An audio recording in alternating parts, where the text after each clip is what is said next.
Hello, and welcome to another episode of Myths and Stories, a Destiny 2 lore podcast. Last time, we talked about a nanotechnology called SIVA. We're kind of continuing this idea of the Bray timeline and all the different Brays. We got through SIVA a lot faster than we expected. We were definitely thinking that there'd be a lot more info around SIVA, but SIVA exists, and SIVA will play a bigger role in the future in a future episode. But now, for this episode, as far as the Brays are concerned, we're going to rewind time a little bit, and we're going to start talking about Rasputin, the Warmind AI that has been so prevalent in this last season, very much intertwined with Anna Bray. I was talking to Myth about this. You can't really tell one story without telling the other. There is no real separation of the two. Like the two exist because each other exists. It's a very interesting relationship there, and we're going to learn all about that in tonight's episode. So Myth, where are we starting this one off? Yeah, so say before there was Rasputin, there was an AI named R. And that AI was created as a part of something called Project Catamaran, which we now know as the mission Ares 1, which was the initial contact with the traveler on Mars by humanity. And that's that original cutscene, like original cutscene from like D1, right? Yep. Where it's like the three. It's like the astronaut, the cosmonaut, and I'm gonna screw this last one up. I don't remember what the third one's called. Is it a Techionaut? For some reason, it in my mind is like Japan or China, but I don't remember which one. But that's that original cutscene where it's like the three of them walking across, like they land and they're checking each other's packs and they're walking across the Mars deal, and they come across this giant ball in the sky and they realize it's raining on Mars. And they're like, "What the fuck is happening?" Mm-hmm. Okay, so that mission was called Ares 1. Yes. Okay. And before it was Ares 1, it was known as the Secret Project Catamaran. Catamaran. Yep. Okay. So those two terms, Ares 1 and Catamaran, are interchangeable for our discussions today. And before we dive into actual lore readings, some background knowledge to know about Catamaran / Ares 1 and kind of why it came about. So there were 4 members of the crew that ended up consisting of Jacob Hardy, Evie Calumet, Ulysses Quay, I probably murdered that last name, and M. Mihalova. Those are the 4 crew members. Okay. This mission came about when Evie Calumet, who was a theoretical physicist, discovered a way to predict the traveler's movements. So prior to this, they had seen the traveler, which they were referring to as Moon X, because they didn't know what it was. Right. It was an entity that was appearing within the orbits of or on the surfaces of the various planets in the solar system, and it would be in one spot for a couple months, and then it would disappear without any, rhyme or reason, and it would suddenly reappear at a different planet. And they never saw it travel, they never saw it leave or enter orbit at these various planets. It would just blink and it's gone, blink and it's somewhere else. And Holy cow. they had no idea what it was, if it was hostile, if it was friendly, what it was doing. So they labeled it Moon X. And given that it could just disappear and reappear seemingly on a whim, they had no way to track it, to know where it was going or how it was traveling or where it would go next. Until Evie essentially discovered / invented a algorithm based on theoretical physics that would allow them to determine where it was going to be. And that's how they knew when it would be on Mars. And so they created this crew to intercept Moon X on Mars. Now that they knew it was going to be there within, I think it was within half a year or something like that. And they put this crew together. Plenty of time to plan. Yeah. Right. Plenty of time to plan an extrasolar mission to a different planet. I love this idea of like how Moon X is discovered, right? Like that's it makes me think of like the original astronomers in like ancient Egypt, where they thought everything just moved in circles, and because they could see different blips in the sky, the Jupiter and all the different planets and stuff like that, and they could see them moving. But they thought that everything moved in circles, and so when something would move, but then it would move backwards, they thought it was like a circle moving within a circle, and so it was all this like everything revolved around the circle, and I don't know why I just now connected that with the Traveler being a giant circle, but that's what that idea makes me think of like a present day set of astronomers like trying to figure out what is out there, what is in space, what is moving about out there. And for this person to come up with this essentially equation to figure out, oh, well, this is the next point of logical movement, and sure enough, there it is, and to be able to follow it. I love that idea. Yeah. So now that they knew where it was going to be, they decided we need, top minds to get us there quickly and be able to understand what this thing is, to assess Moon X when it's seen. Because this is essentially the first. Because do they know it's alive at this point? Do they? Well, I guess alive is an assumption. Do they know it's intelligent? Again, No. an assumption. Like what do they know about this Moon X other than it's appearing and disappearing? That's all. They know it's appearing and disappearing, and it is interacting in some way with the environments of the planets it is appearing on. Okay. They theorize that maybe it's a foreign satellite from outside the solar system that is taking scans or essentially researching our solar system. They Makes theorize sense. That's what we've done. We've thrown shit out into space to go look at shit. Exactly. As part of that, they theorize maybe if there is an intelligence to it, it's some form of AI, artificial intelligence. Sure. But they don't know. They don't know anything about it other than their guesses. And it is the fact they don't know anything and the fact that they believe that perhaps it has some kind of AI interaction that brings them to form this particular crew. So Jacob Hardy is the ship's pilot that gets them there. Evie, obviously, is the one that has been working on tracking this thing. Ulysses is the navigator. So whereas Jacob is the one that's flying the ship, Ulysses is the one that's deciding how what the best trajectories are, how to get to where Evie has said they need to go. And M. Mihalova, who I don't know we ever get a first name for, they are responsible for the artificial intelligence of the ship. And Mihalova is at this point a well-respected and well-known expert in the field of artificial intelligence, working for a university prior to this mission. And that's where we're going to start, actually. We get an idea of Mihalova not only being a well-respected source on the subject, but also kind of her opinion on how AI should function from a letter that she sent, or they, I say she, we're not sure the gender, I don't believe, that Dr. Mihalova sent to the Journal of Artificial Intelligence Exploration.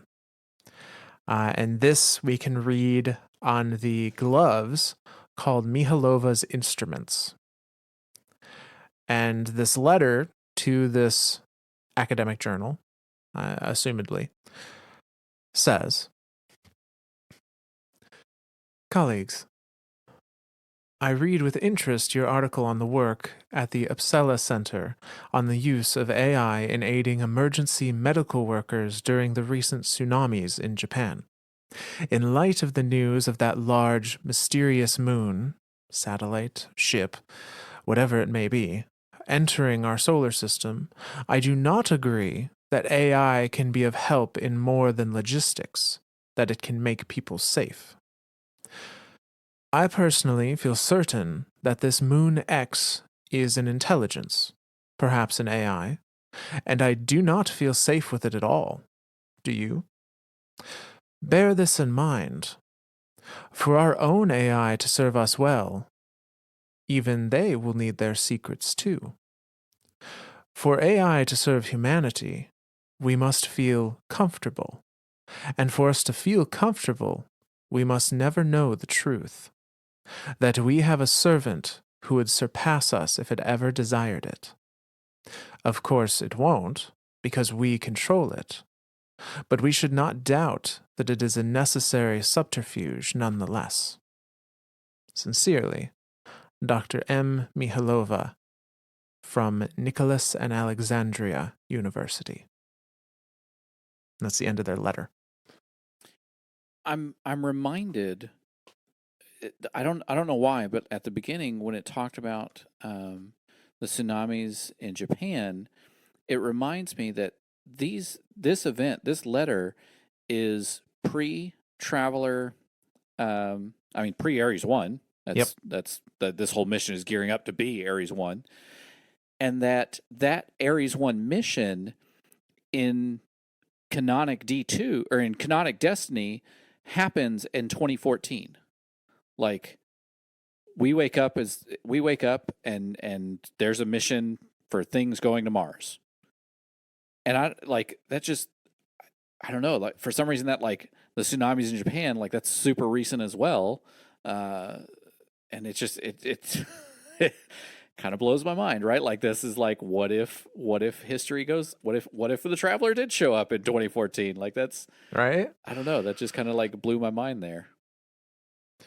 So this is Mihalova writing her or their opinion on AI, and it's an interesting thought. So Mihalova seems to be of the opinion that Moon X is an intelligence of some sort, perhaps an artificial intelligence. And it's also interesting, like, probably because there's no way to avoid it. In general, people know that Moon X exists. Like, the existence of the Traveler is not a secret. The mission to go see it, I think, is.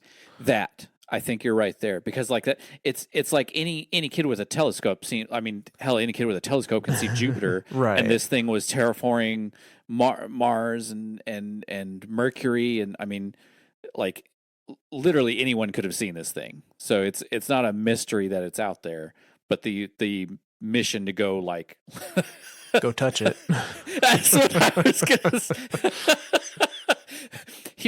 Humans are very curious creatures, and the first thing we do when we see something new and strange and different, well, I want to go touch it. No, you dumbass. That's how we got things like poison ivy and poison oak. Hey, what does this do? Oh shit. that's yeah. So it's God. I love humanity and their curiosity, but Jesus Christ. Quit touching things you don't know anything about. But so yeah, generally speaking, people know about this. Mihalova believes it's an intelligence of some sort.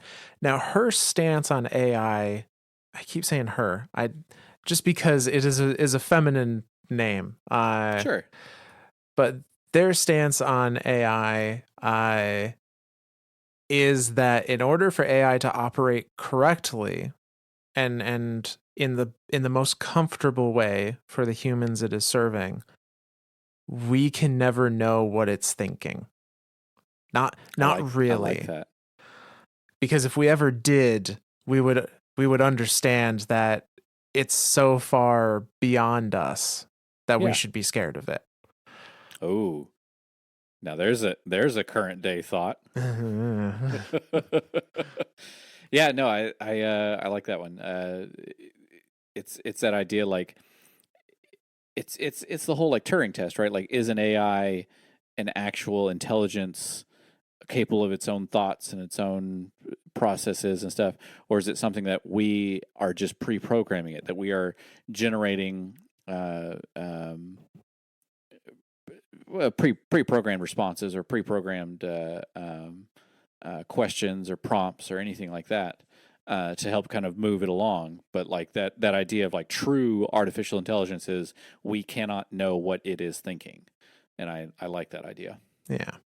So we see their letter to this academic journal, and then the very next entry that we have regarding Mihalova comes to us from uh, the Mihalova's Choice, which is a warlock chess piece, and the kind of this is kind of a dialogue that happens, recording of a dialogue at the Nicholas and Alexandria University in the provost office of that university, which for those unaware is kind of the head of the academic branch of a university. And there's a discussion between Mihalova and the provost, and that discussion goes like this. There's a loud crashing noise, apparently the slamming of an office door in this recording.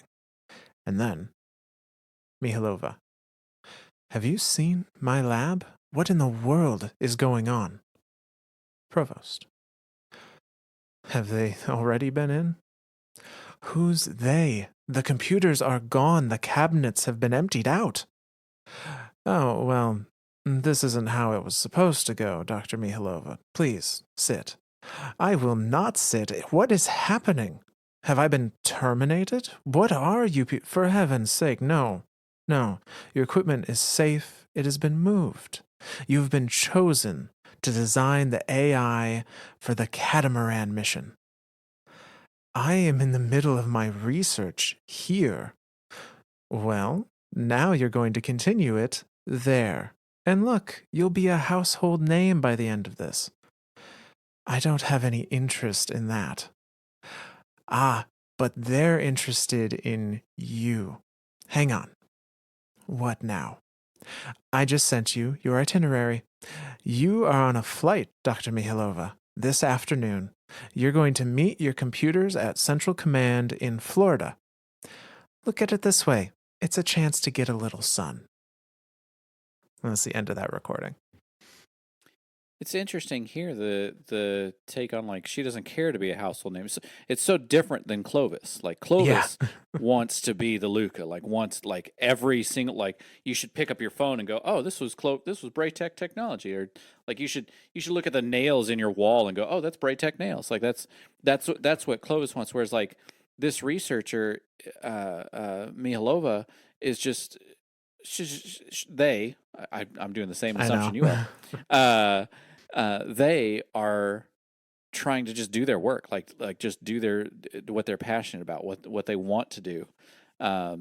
Which I mean, I guess technically they are still going to keep doing what they're doing, but hooray, military gets involved. At least that's the way it seems to me. Like some type of like high level like CIA, FBI, like they came and got all my computers, man.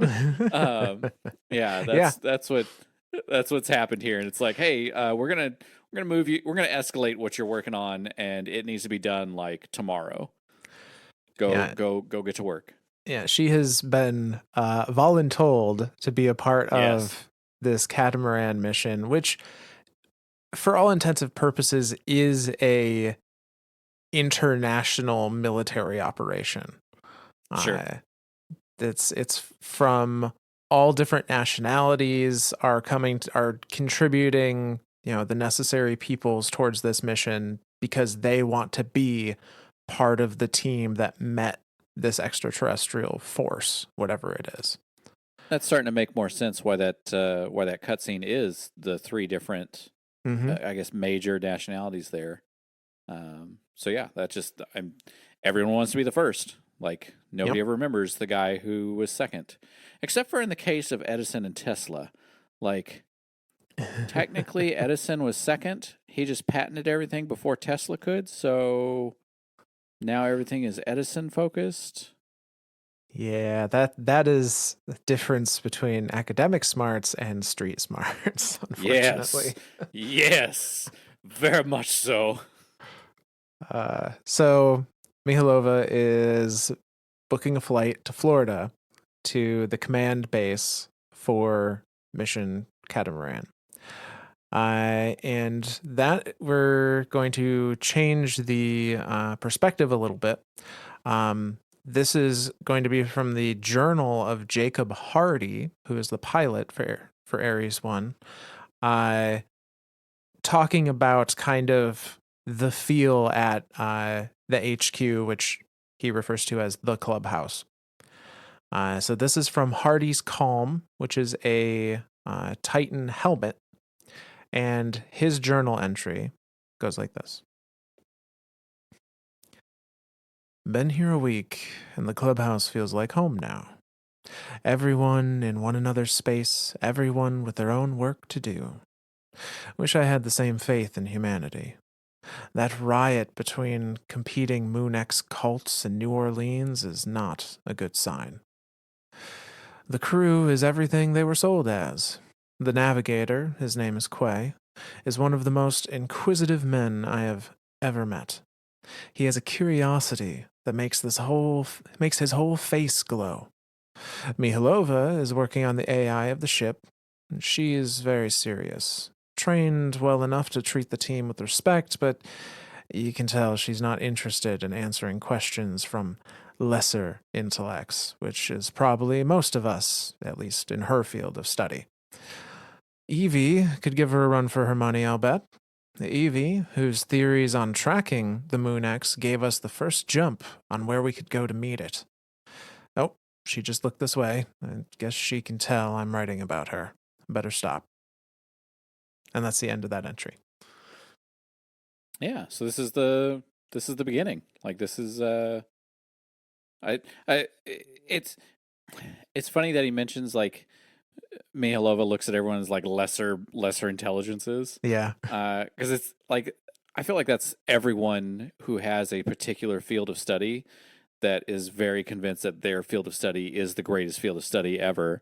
Otherwise, why would they be doing it? Like, yeah, it's very much a what would you call it? Like a down your nose, like looking down your nose at everyone. Like it's yeah. A little bit. Maybe Jacob has the same thing with like piloting. Like, you're not a pilot, sucks to suck, bro. But I don't know. Pilots are kind of like every time I think of pilots, I think of like Maverick and Top Gun, and I'm just like, I feel the need.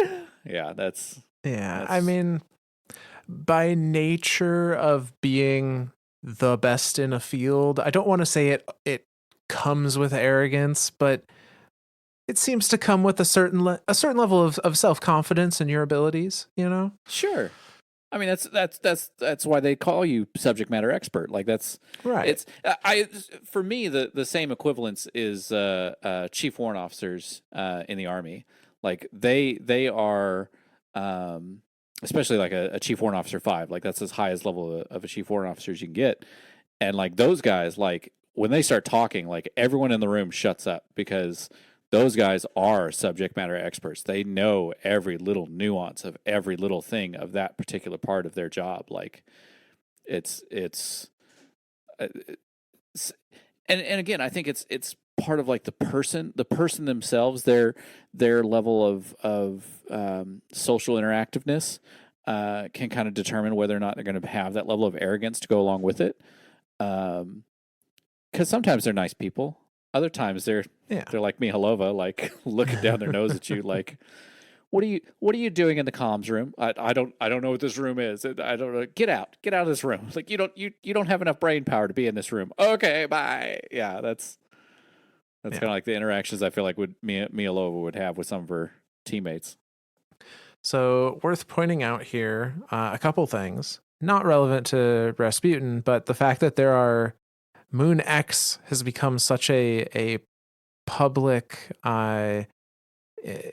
subject of discussion and intrigue that there are now cults forming around what they think Moon X is and what it might mean, and they're coming to blows by having riots in New Orleans in this case. This is a big event for people. This thing showing up in the solar system.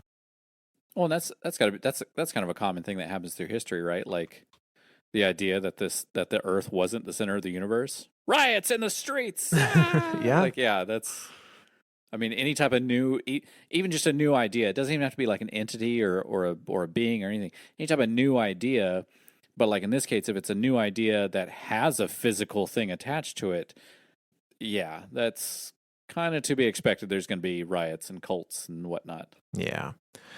And so we get a little taste of what things are like. Again, we get confirmation that our gender association was correct. Mihalova is referred to as she here. And additionally, Evie is kind of the one that Jacob Hardy at least thinks could give her a run for her money, is kind of on that same intellectual wavelength, just in a different subject matter. Physicist versus I don't know, AI scientist. I'm not sure what they would classify as. Maybe, yeah. That's what I mean. What is an AI, and how do you define what it exists as? Right. Like that's a hard one. But needless to say, so Evie does show a significant amount of interest in the AI that is being built by Mihalova, and is, for lack of a better term, is pestering her about having access to it and access to what it is doing and how it works and all of that. And Mihalova has become very cagey about allowing that level of access to this AI that she has now dubbed AI R. And we see a little bit of that in the Mihalova's Triumph helmet, which is a Warlock helmet. And this is a journal entry from Mihalova. And this is 20 days prior to the launch. So they're getting very close to launch day at this point. And in that entry, she says, "The situation with E becomes increasingly tenuous. She insists that she needs access to all the AI code for her gravity well measurements, which I find highly unlikely. It's simply not necessary, and I've given her all of the subroutine code that she could possibly need. But she wants it all. It's absurd. What would she make of the R subsystems if she saw them? R, that's what I've codenamed the deepest core of the experimental AI at the heart of our new ship. And he's doing very well. Now writing his own code. Off the charts well. Would E even understand? Likely she'd go running to Hardy, show him some of the odder items where R has written some of his own code and seems to be, how can I put it, passing judgment on us, like a little hidden critic. No, the AI must be protected so that he can function best in the limited way that we need. I'm not sure how to keep her away, but giving her access could be catastrophic." And that's the end of that journal entry. It's fear. It's fear of the unknown here. Like, it's that idea of like, hey, this AI is actual AI. It's writing its own code. It's coming up with theories. It's coming up with ideas, and some of those ideas aren't necessarily, I don't want to say ethnically or morally correct, but they could be. And so, looked at from an outside source, again, everything with a different point of view, it could look as dangerous. You could be fearful of it. So I can kind of see, I can kind of see what's going on here between Mihalova and her ideas of not wanting E to have part of this, or full access rather, like having Yeah. just enough to be like, okay, use this for your calculations, but you don't need the full code or anything like that. Like, because again, like who's to say E wouldn't just run off and be like, oh my god, did you see what R was printing the other day? He's coming up with radical ideas and stuff. Like we need to stop this. We need to shut this down. But then like that just sets back progress. So it's like, yes, let the AI do its thing, but there's a level of discrepancy that needs to be taken here. Yeah, and it goes back to Mihalova's original thought that AI needs to be able to keep secrets in order for the people it's serving to be comfortable with it. Sure. That's a very human. Yeah. That's a very human thing. I feel like, I mean, yeah, that feels that Jesus, that does feel very human. Like now that I think about it. Yeah, and so at this point, R is moved beyond the realm of of a standard program. It's not just monitoring parameters and outputting results. It is literally writing its own code at a rate that seemingly surprises Mihalova, doing better than she ever anticipated, off the charts. And it is getting to the point where it is starting to form, for lack of a better, opinions and judgments about the crew. And presumably is using those judgments to decide how it interacts with those different crew members. This is human. Like it is starting to form what you could call thoughts. Yeah. I mean, it's starting to be like, oh, I don't want to hang out with E. She's kind of a bitch. But Jacob, man, that guy can drink. Let's go, man. Let's go party some. Like that's what's happening here. So, however, with the voraciousness of Evie's need and want to understand this AI, along with Mihalova being suspicious of her and probably just making Evie that much more curious, she does discover that there are some concerning outputs from their ship AI, and she confronts Mihalova about it. And we see that confrontation in the Mihalova's tail, which are a pair of warlock gloves. And this is a recording from the ship where this conversation took place, or the lab where this conversation took place. And it goes like this. Evie, listen, I want to talk to you alone. Mihalova. All right. Have you read some of these outputs? I think there are some serious errors here. Don't be absurd. It's got these code caches, and Mihalova, it's creating assessments of us, of the project, of the crew. It commented on Q's snoring when he was asleep. Look, here. Did you print any of this out? Of course I did. Okay, all right. So, what do you propose? Well, we bring it to Hardy. Of course. What is that supposed to mean? I mean, look, you're right. It must be an error. This is all very embarrassing. Let me see if I can fix it. Give me a day. Mihalova, we don't have a day. Launch is in 3 days. 12 hours then. Let me try to locate the problem, and if I can't, of course, we will take it to the whole team. Are you certain you can fix it? Oh, I have to. 12 hours. By then, I swear we'll have it all squared away. And that's the end of that recording. This is making me think of, right?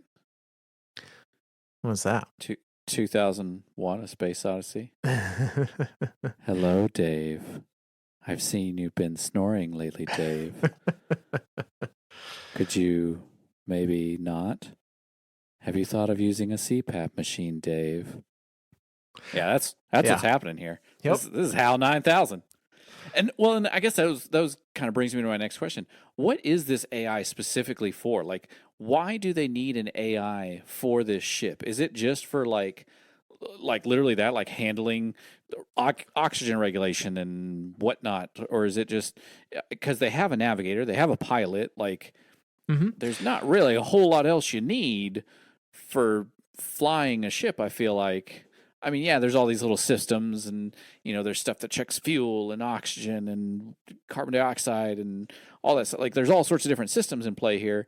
But I mean, even in today's standard, like that's all that stuff is just kind of automated in their own little subsystems, or they're all analog to digital or digital to analog inputs and outputs. Yeah. So, we're gonna read an entry that talks about that in a little. Well, it hints on that, but yes, the primarily Rasputin, or R at this point, was created as a safety AI. They were created to monitor oxygen levels, fuel, atmospheric pressure, all that stuff.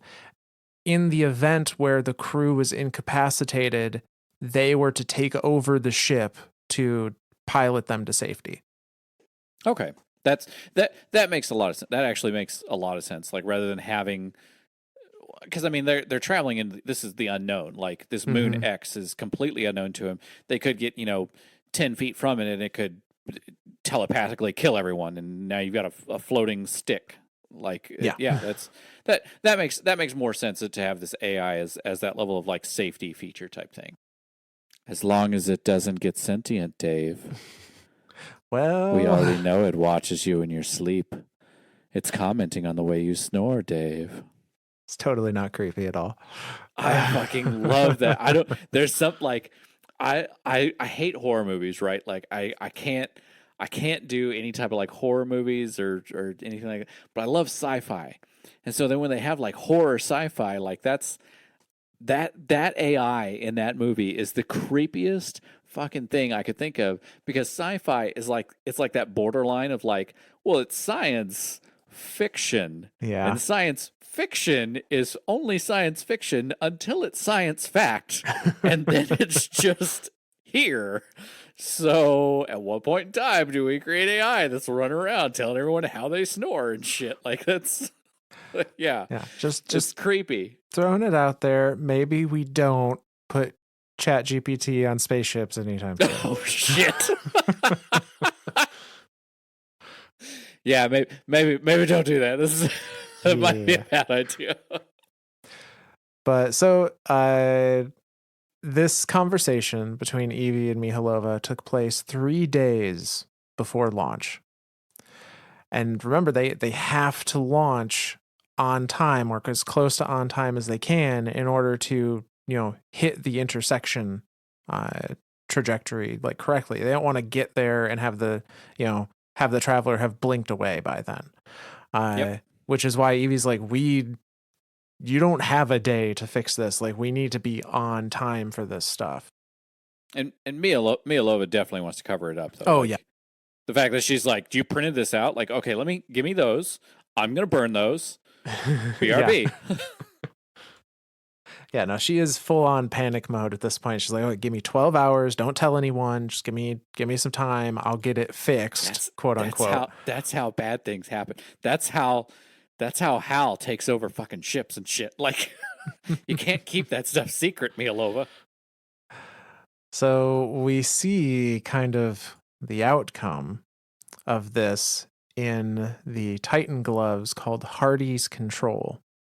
And this is from the perspective of Jacob Hardy again, in his journal. And this is launch day +1 is the time frame. And Hardy says this: "We're 24 hours late. I've never seen the crew in such a crappy mood. It was so stupid. an electrical fire in a clubhouse stairwell. 1 minute, Evie's putting some final touches on her calculations and was headed off to do a telecast about the effect of flash erosion on coastal tides, and the next, we didn't even notice she was gone. We learn about cascading events, how catastrophe comes from one thing stacking onto another. A fried electrical system, a weak sprinkler, smoke, no one else paying attention, a spill in the stairwell, making the steps slippery. Our safe cocoon became a death trap. Of course, we're still going. But Evie put us here. And now we're going to meet the traveler, as they've called it now, without her. The truth is, I know I'll lose myself in the amazement of it all. I know I will. But I need to remember that I felt this way. One more thing. They've given us guns now. And they've renamed us from Catamaran to Ares 1. Something about needing to be ready for the worst. And that's the end of that journal entry. And then there were 3. Yep. Yeah, that was. Come on. There conveniently was a spill in the stairwell. Oh, the electrical. Oh my God, Evie. Oh no. Get the fuck out of here. I just want to know who. Like, that's the question, right? Was it Mihalova? Like, was it like in my mind it's Mihalova, but like there's that hint, that little inkling that it could have been R. Like, yeah. I don't know. But then the fact that they gave them guns, like these are like scientists and shit. They've handed them loaded M16s and been like, hey, just in case, maybe do some weapons training. Yeah. And everyone's like, what? We don't know what's going to happen there. So we probably should have done this before the day of launch, but just in case, here's a weapon. Yeah. Well, not even the day of, 24 hours. They're late. Yeah, right? they're That's late. What he's saying. Like launch was supposed to happen yesterday, and now we're 24 hours out and we still haven't launched. Like, let's go. So, needless to say, they succeed in their mission, as we see in the intro cutscene of Destiny 1. The team, along with the AIR, successfully lands on Mars and makes contact with the Traveler, sparking the beginning of what we know as humanity's golden age. I love that cutscene. The music in that cutscene, the cutscene itself, like everything about it's. There's no talking the entire time. It's just 3 guys slowly, and like as they're walking, it's like transitioning from English into Russian into what I'm assuming is kanji. It's just rapidly going through those things as it kind of walks through, and they're traversing. You're seeing it through the different eyes of different of each of them, and they stumble along the steps and the cliff wall and stuff, and they've got their M16s, or in this case their Kvostovs, I feel like is what they are in game. And then they come up, and then there's this they finally crest the final ridge, and they look up, and there's this big bulge, and it's raining on Mars, and it's like this like what the fuck moment, but at the same time it's like this super peaceful, serene moment and everything. Like that's like the moment the Destiny universe. It's funny to think of that as like the beginning of the Destiny universe, right? Because like the beginning of the Destiny universe has already taken place billions of years ago, right? Like, yeah, there was the entire Fundament thing, and even before then, the whole Gardener and the Winnower thing. Like, I mean, the universe is old at this point, but like this to me is like the beginning of the Destiny journey. Like, the beginning of the Golden Age is like where Destiny world kind of feels like it starts. Even though, like I said, there's tons, the Elixni, the Cabal, like all of this stuff is happening long before the Golden Age even starts. Oh yeah. It's so not particularly related to Rasputin, but because a good portion of the inception of the AI that becomes Rasputin is part of Ares 1, I do want to also read kind of the description from Jacob Hardy of them landing on Mars. Oh, this will be a good one. So this is Ghost Fragment Human 2, which is from Destiny 1. And it's Jacob Hardy from the diaries of Jacob Hardy. And in it, he says, "Everybody asks about the words. The truth is, I'm not much of a poet. Ares 1 didn't leave us with bandwidth for anything except blunt competence. We came in perilously hot, trying to select a landing site through the chaos of thickening atmosphere and turbulence that bloomed off the target. A 20-minute round-trip light-speed delay to Earth meant we could only count on ourselves. When the number 3 engine went diagnostic during the second course correction, I thought we might go catastrophic. But Quay brought us in. Mihailova brought us in. I just flew the ship. The Ares 1 excursion vehicle was built for thin winds and icy dust. We came down into a storm, the breath of God, a ripple of change rolling down off the artifact. We aborted on 3 sites, and finally, I took us into powered hover and brought us down on reflexes and instinct. And then we ran the checklist, suited up, and left the vehicle. There was a script, it's true. I botched it. I got my boots down and I made the most famous gaffe in human history. Said the first thing that came to mind, a warning to the others. We're walking into a rising wind. I didn't mean to say anything immortal. I just thought it'd be useful to know at the time. And that's the end of that entry. One small step and all that. Yep. Like, I feel like at that point, like instinct took over him. Like he said, like his steps down, is like, all right, get ready for this. Like, and then he's like, ah, shit, I'm supposed to say the thing. Yep. First spoken words on Mars. Nope, botched it. But it's kind of interesting. The first spoken words as part of the mission to meet the traveler is we're walking into a rising wind. And man, didn't that come true. That's pretty appropriate. I guess that's yeah. Hindsight's 20/20 type thing. Like that's a perfect set of words and all that. Yeah. Yeah.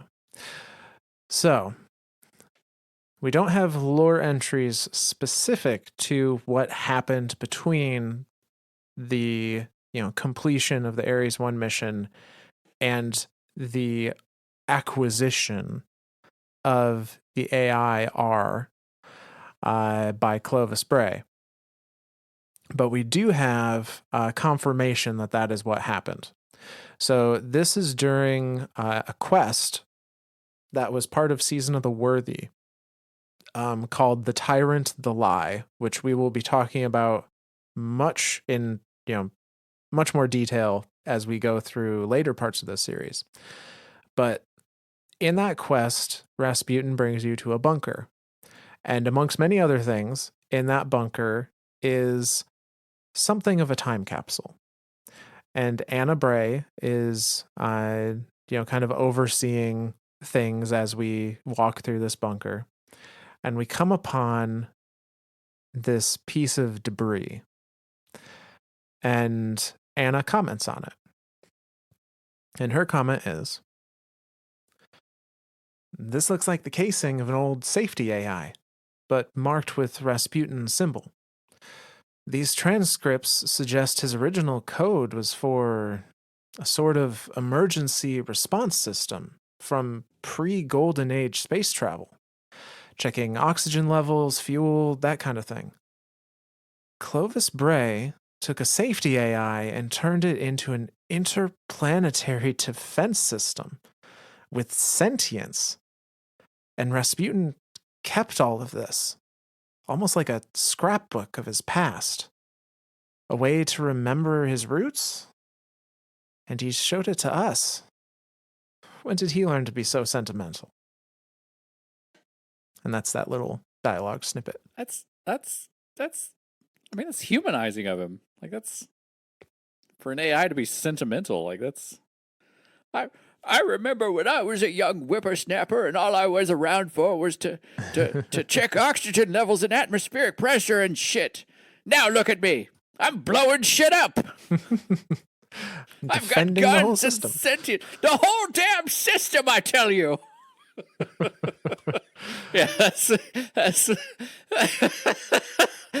now to picture Rasputin as like this cranky old man with a cane that he's just like waving at everyone like, damn it, kids, get off my my interstellar lawn, you sons of bitches. That's what's happening here. Yeah.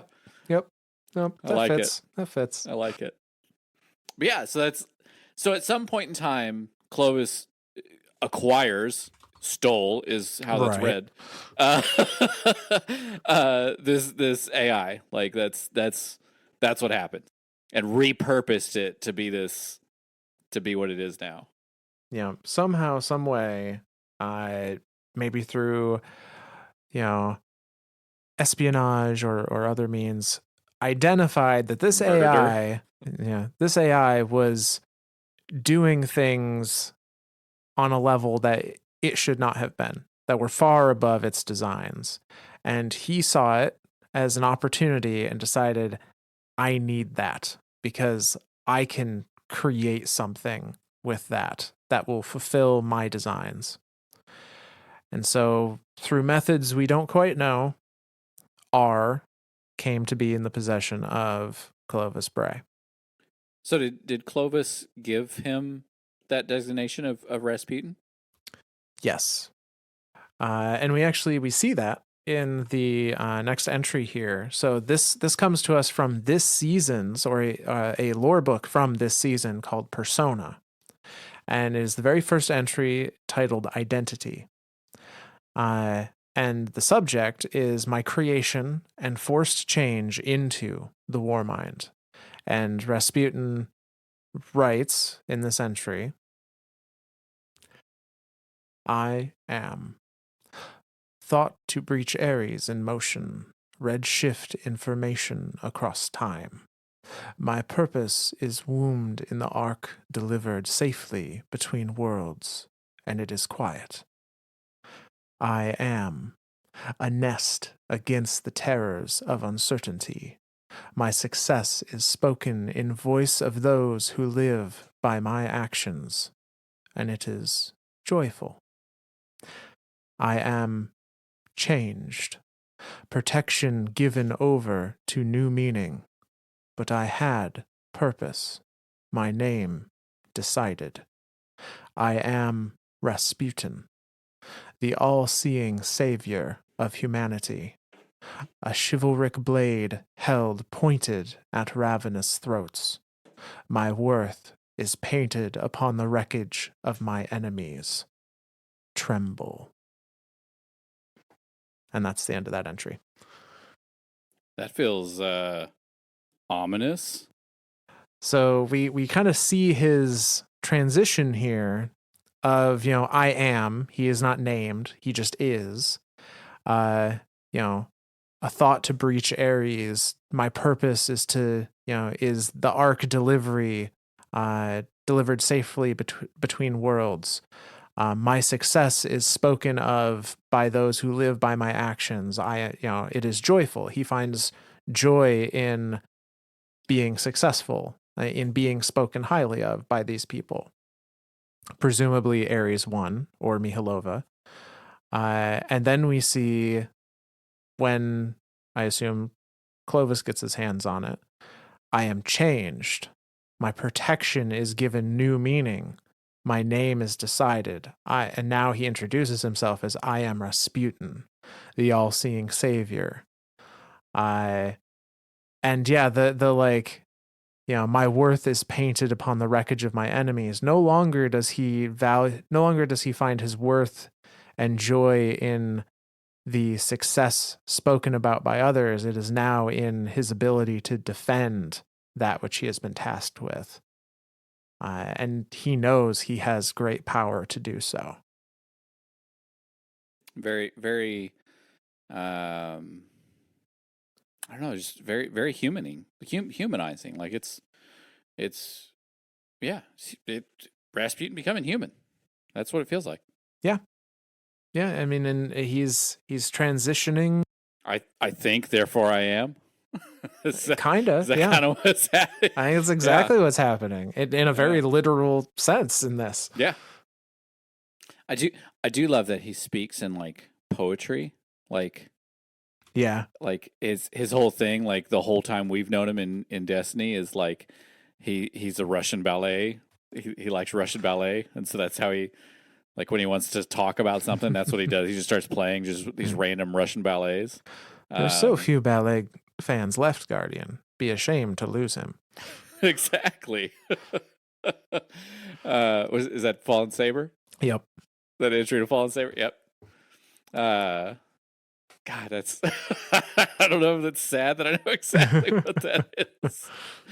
But yeah, like it's like, and presumably it's because he doesn't have any type of voice when we interact with him all the way up until basically halfway through the current season. Yeah. And only because he kind of stole it, borrowed. Right. Well, stole. What's the difference?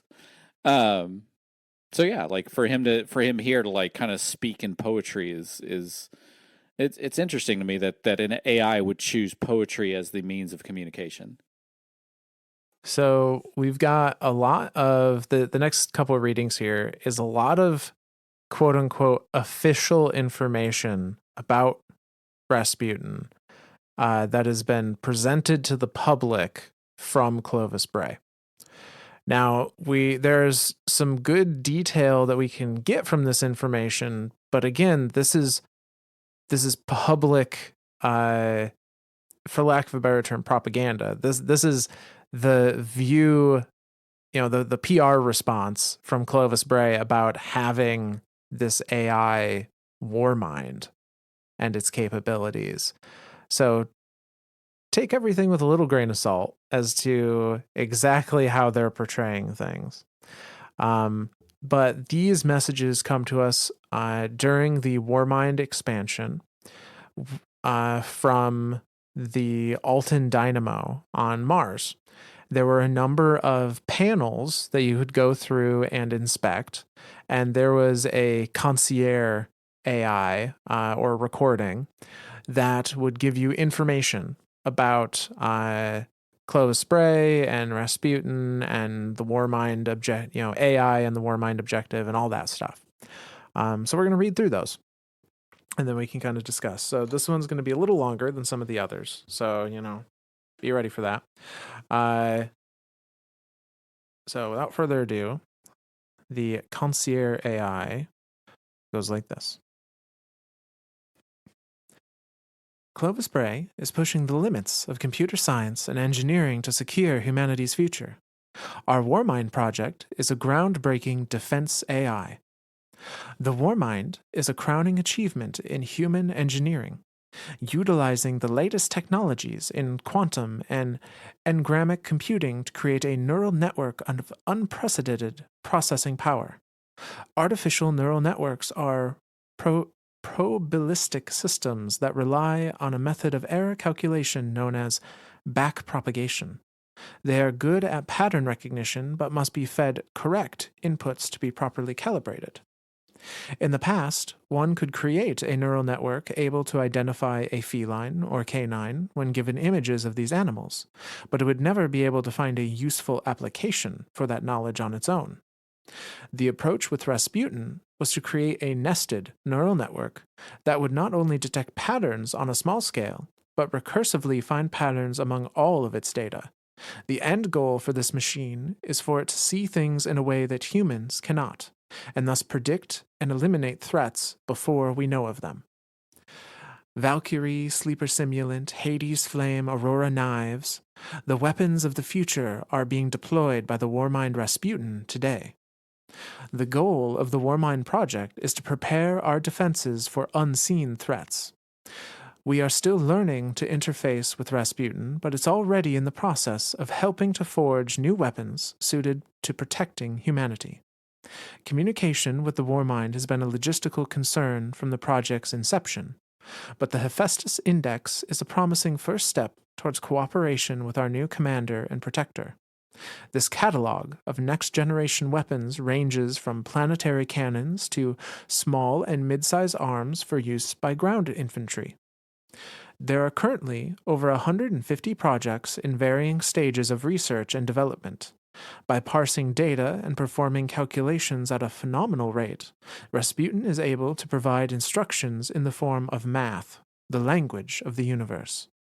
With Clovis Bray engineers and Rasputin working side by side, we can rest assured that our children will live in a prosperous, safe galaxy. From Mercury to the outer planets, Clovis Bray provides the most robust communication network in the system. Our Warsat network watches over us all. So I'm going to pause there. You said Hephaestus, and I instantly went to Horizon. Yeah, that fucked me up. Like that genuine. I was like, is that really like? Is that what humanity does? We start making these AIs, and we just start naming them for Greek gods. Like, it's like Yeah.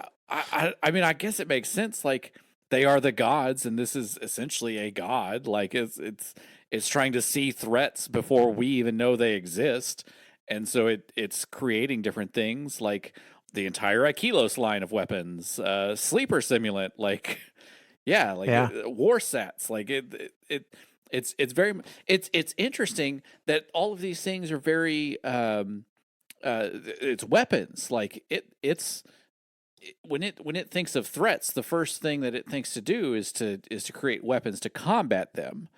So yeah, it I don't know, man. It's kind of a scary thought. Like that you have this AI that's just spitting out math, which I love that I love I love that they call it the language of the universe, and that makes me so happy.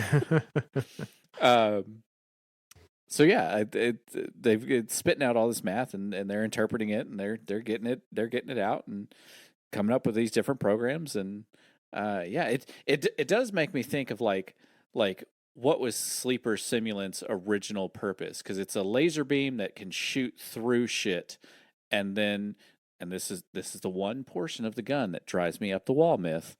It says refracts, and it is not refracting. So I'm going to make a distinction right now. Same thing I did with pyramids. They are not pyramids. They're tetrahedrons because they're 4 sides. Pyramid has 5 sides. Tetrahedron is the simplest shape. That's why it is a tetrahedron and not a pyramid. Though Zavala, fucking Zavala, won't stop calling it a goddamn pyramid. Well, shit. Everyone keeps calling it pyramids. Has Eris called them a pyramid? Fuck. Everyone's called them pyramids. Everyone's Drives me up the walls. Not the point.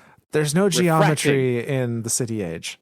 There is no math. Apparently, it's not the language of the universe anymore when you introduce paracausal abilities. No. Paracausal abilities rule all, and they tell you what they want you to believe. It's all a conspiracy, man. The paracausal's conspiracy. Yeah, no. Damn it, Myth. So refracting is when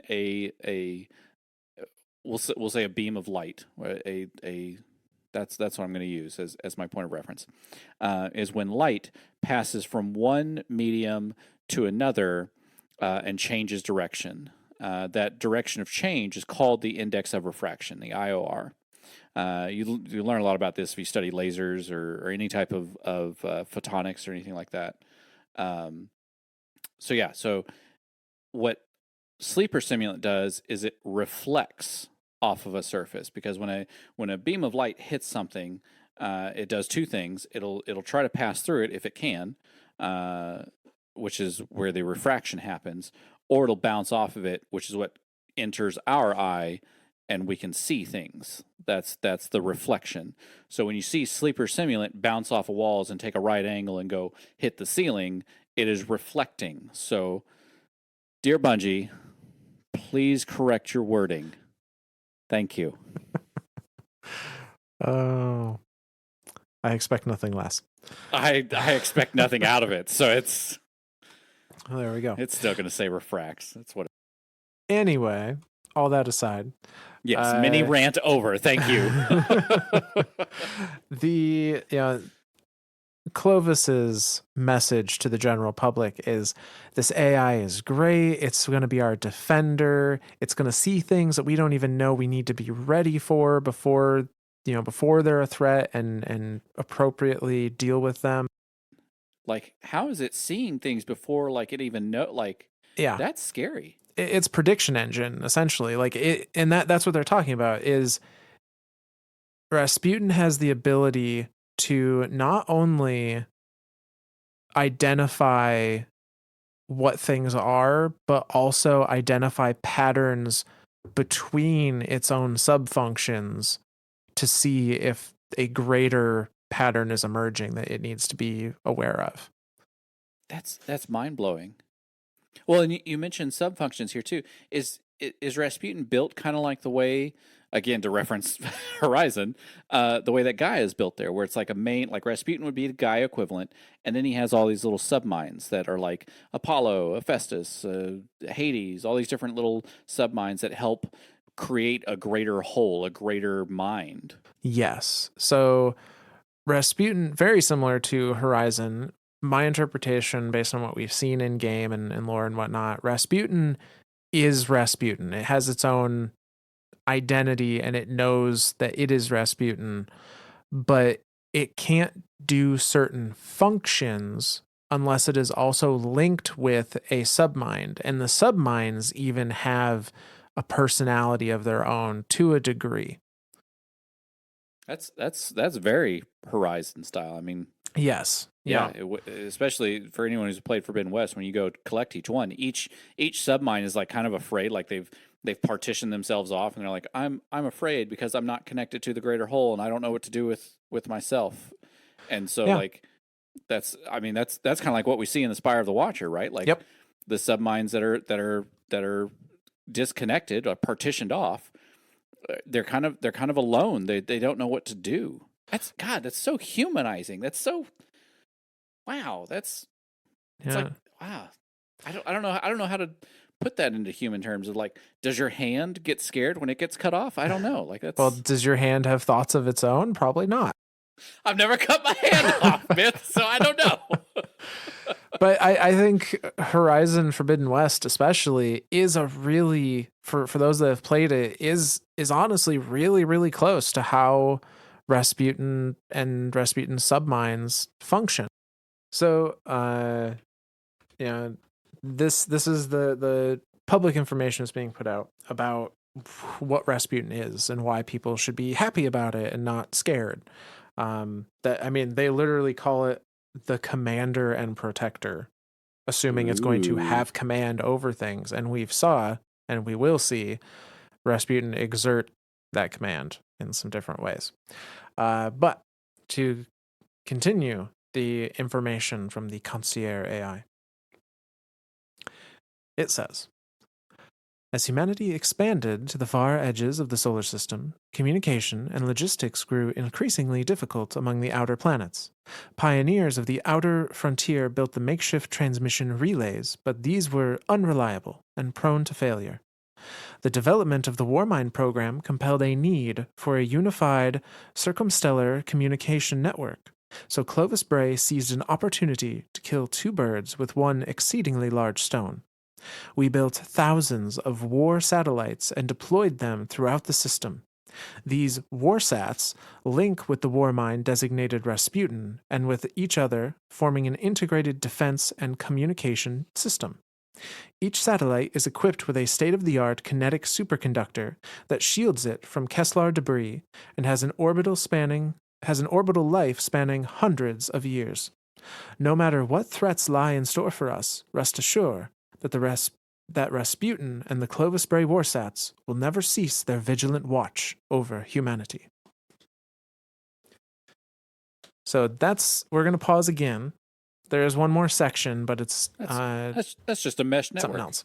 Yeah, I mean a very large one. But yeah, I'm saying, like, do a mesh network to cover your work, cover the house. This one covers the solar system. Yeah, it's just each node in the network happens to have interplanetary arsenal on it. So, I mean, doesn't your Wi-Fi router have a built-in pistol? Good God, wouldn't that just be scary as shit? Don't give people ideas. You'd be surprised what you could do with a Raspberry Pi nowadays. Oh, shit. Oh, that's one way to enforce password security. Oh, shit. But so this is, again, their spin on the Warsat network is like, oh, this is a great thing. It means we can communicate between the colonies, and also it happens to have defensive capabilities, but really it's about communication, and now you can talk to people that are on a different planet. So let's focus on that bit. I do love that they're driving home that communications part over the ignore. Like, my first thought is like, how are these things staying powered this long? Like, they're powered all the way here into current age. Yeah. Like, that's hundreds of thousands of years. It's a long ass time for these things to stay powered. What the fuck is powering them? Like, I guess they're solar. They look kind of like they have solar panels on them, so maybe that's where they're drawing their power. But yeah, maybe so. I mean, shit, those batteries can only charge and discharge so many times before they need to be replaced. Like, what the hell is this technology? And then on top of it, to have arsenal, to have weapon capabilities, like, that's scary as shit. It is. It's only sci-fi until it becomes sci-fact. That's right.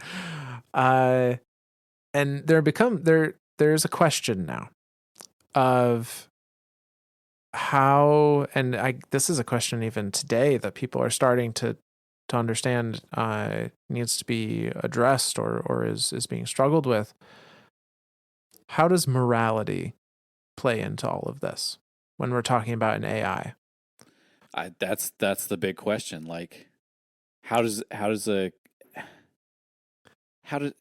it's crazy, right? Like, on the one side, you look at it and go, well, how the hell does a computer program determine what's morally correct, or what's ethnically correct, or not ethnically, I keep saying ethnically. I'm meaning to say ethically.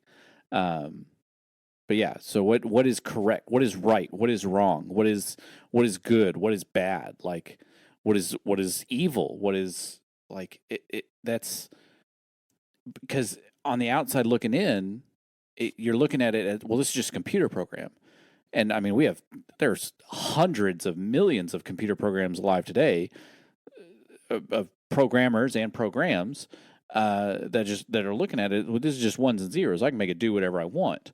But an AI has an actual, like what Mihalova was saying. It's writing its own code. It's coming up with its own. It's becoming a prediction engine. It's forming opinions about things. Like, it's starting to have true original thought. Like, I think, therefore I am Rasputin. Like, that's a scary thing. And now we've given it weapons. Like, does it know what to even do with a weapon? Does it know what this weapon is for? Does it know how to function it? Does it know when to use restraint with the weapon? When to go full bore with it? Like, that's a scary thought, Myth. It is. And therein lies some details, some newly discovered details, even from Season of the Seraph, that are very important to remember. I guess I feel somewhat inclined to put a spoiler warning of sorts here. If you haven't played the current season, what are you doing? How are you reading? How are you listening to this podcast? Go do the season right now. You have 3 days. Go. Servers are getting shut off at noon on Monday. Go do now. Yes, and B, if you haven't and you want to experience it yourself, spoilers. But so that's the warning. We learn in Season of the Seraph that Rasputin's original intention by Clovis Bray was for it to handle all defense and communication in the system, with the intention for Clovis Bray himself to be the one that ultimately had control over what Rasputin did and when and why, in order to destroy and usurp the Traveler and put Rasputin in its place as a machine god that Clovis pulled the strings on. how fucked up is Clovis Bray, man? Like, Well, we answered that question in in a multi-part series. right? Like that's fucking crazy to see this new what I would call life, right? This Moon X, the Traveler, whatever you want to call it, Mm-hmm. and to think, well, I've got to blow this thing up because this thing is starting, like cults and stuff are starting to form around it, like it's starting to terraform planet. No, I've got to kill it, and I've got to put my own thing in its place that I have control over, to where I can be God, to where I can determine the fate. I can be the savior of humanity. I can save the solar system from any threat that my machine here sees fit to that's Yeah. fucking crazy. To come across new life and be like, well, I gotta kill it. Like, It will either bow to me or it will not be a part of my new world, is essentially his thought. yeah, that's crazy, myth. And Clovis Bray is nuts. he is. Interestingly enough, what prevents that is morality, is Rasputin gaining a sense of morality and humanity at the hands of Anastasia Bray. Anna is on the Warmind project, presumably has been working on turning R into Rasputin. And, we don't know how much of the programming was done by Clovis himself, how much of it was done by Anna, but Anna seemed much more invested in the AI portion, whereas Clovis seemed more invested in the, create a weapon I control portion of things. And we know from this season, as well as discussions in past seasons and lore cards and such, that Anna, during her time with Rasputin, focused on trying to teach it, not program it, but teach it. She didn't necessarily tell Rasputin this is good and this is bad.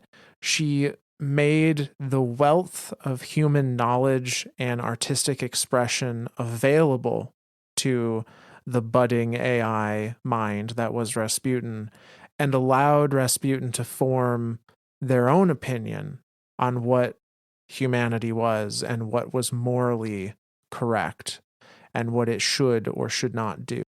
Now that is effing cool. It really is. It That really is is. truly cool. Like, to not just like tell it like, hey, murderers are bad, but to like to show it art, to show it music, to show it what I would think is the most like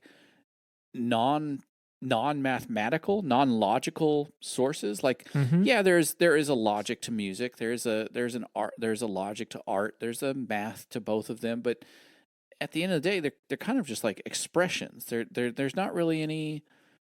It's feeling. And to show that to an AI, you're not teaching it what's good and bad. You're teaching it how to feel.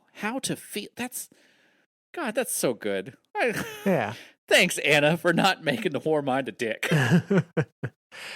And even once that is a part of it, once it's started to learn this and it's started to understand things beyond just cold calculations to make decisions,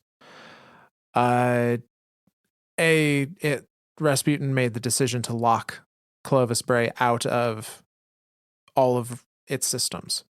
And that again is explained in this season. It makes the decision of Clovis Bray is not someone that I trust to make what I deem good decisions with my power. Therefore, I am revoking his access to my systems. Good job, Rasputin. Yeah. That is the correct logical point to do. I'm revoking your Omega clearance. I'm putting my own clearance above Omega clearance, and then I'm locking you out of this. Take that, Rasputin or Clovis or Elizabeth Sobeck or whoever the hell you are. And so, having made this decision, Clovis now has to try and explain why the AI has morality-driven parameters and what that means And so they do a bit of PR on that to kind of explain around like what is it that, you know, how is this play out, and why is this a good thing for all the people listening to our propaganda? And so the Concierge AI, and this is the last reading from them, has this to say about it. Machines and morality. Within 5 decades, we hope to relinquish full autonomy of our defense network to Rasputin. But can we trust in artificial intelligence to make the moral decision? Autonomous vehicles were first built at the dawn of the millennium, prior to which there were over 1 million automobile-related deaths per year. AI programmers at the time found themselves confronted with the moral quandaries that were once mere experiments in thought. A self-driving car on a collision course that kills 5 people has but one viable alternative: a new path. But on that path there is one innocent bystander which would be killed. For a machine to make a decision on whether to divert its course, its creator must undertake the impossible task of assigning an objective value to individual human life. It turns out that the ethical implications of artificial intelligence are a great deal more complicated than Asimov's law of robotics led us to believe. The engineers of Clovis Bray conceived a solution during the development of our Warmind project. By relegating ethical decision-making to a black box morality system, the Warmind instruments its own proprietary virtue quantifiers incomprehensible to even its own creators. Rasputin determines morality on its own terms, and by design, we are blind to that process in order to perceive its objectivity. And that's the end of that recording. That's brilliant. Honestly, like that's exactly how you want it to happen. Like you want the machine that keeping secrets. Like Yep. You want that machine to be able to have a secret. Like as crazy as that sounds, you want it to be able to make its own decision of morality. Like, do I kill the 1 or do I kill the 5? Like, I mean, that's like that's a fucked up ass decision to make. Oh yeah. But from a machine standpoint, that decision has to be made in order to figure out, X number of data. Like, and it's all to any type of like current day programmer, it's all just points of data, right? Like, and even to the AI itself, it could just all just be points of data. But then to take those points of data and have something to compare it to, or to have some type of moral compass, so to speak, and to be like, okay, well, I need to make this decision based on X, Y, and Z. So yeah, that's I as much as this is kind of like this PR like explanation off, like this is actually pretty spot on. Yeah, and this is what has come about from Anna doing what she's been doing with her teaching this artistic expression and literature and all of these, new concepts to this AI. It is now thinking for itself. It is it's learning its own sense of morality in a way that even its own creators, they say creators, but we really know that was Mihalova. But even in a way that Clovis and Anna presumably can't understand, like because they literally would need to be able to read its mind to know how it's coming to some of these determinations. It's not just mimicry. It's actual like thinking for itself and coming to its own conclusions of things. Yeah. And so from Clovis's point of view, this is now, as we learned in this season, this is a lost cause. He doesn't have access to it anymore. He sees it as a waste of time. He's like, Rasputin is a failed project. I'm going to continue on with my exos to gain immortality, to gain godhood that way. But he sees it as this is a useful tool. We'll put it in charge of defense, and then I just don't have to worry about that, essentially. It's like him putting Alton in charge of like finances. Like, yeah, you go deal with that shit while I become God. Yeah, you're no longer of interest to me. Perform this function so I don't have to think about it, essentially. Now, to that degree, Rasputin is now in control of the Warsats, has been at this point in time, between, time has passed between that message we just read and where we're at now in the timeline, which is still pre-collapse, but it's getting closer. And Rasputin has at this point been given full control, full automated command of the entire defensive network across the solar system. He is accepted and identified as the premier military commander. That's kind of mind blowing. Is he like the military of the universe now? Like there's no like U.S. Army or Chinese military or anything. It's the solar system military, and it's all controlled by Rasputin. That's a big deal. Yeah, Rasputin holds. Now again, it's only under certain circumstances, and that's an important thing. Generally speaking, there's the military and various power structures that are at play are have human members, and they govern themselves. But if certain series of events are ever to happen where Rasputin tells these power structures, I'm in charge now, they have to defer to him from that point forward. Okay. Now, at some point during this time, before the beginnings of the collapse and after, Rasputin has assumed sentience, he initiates a protocol called Siddhartha Golem.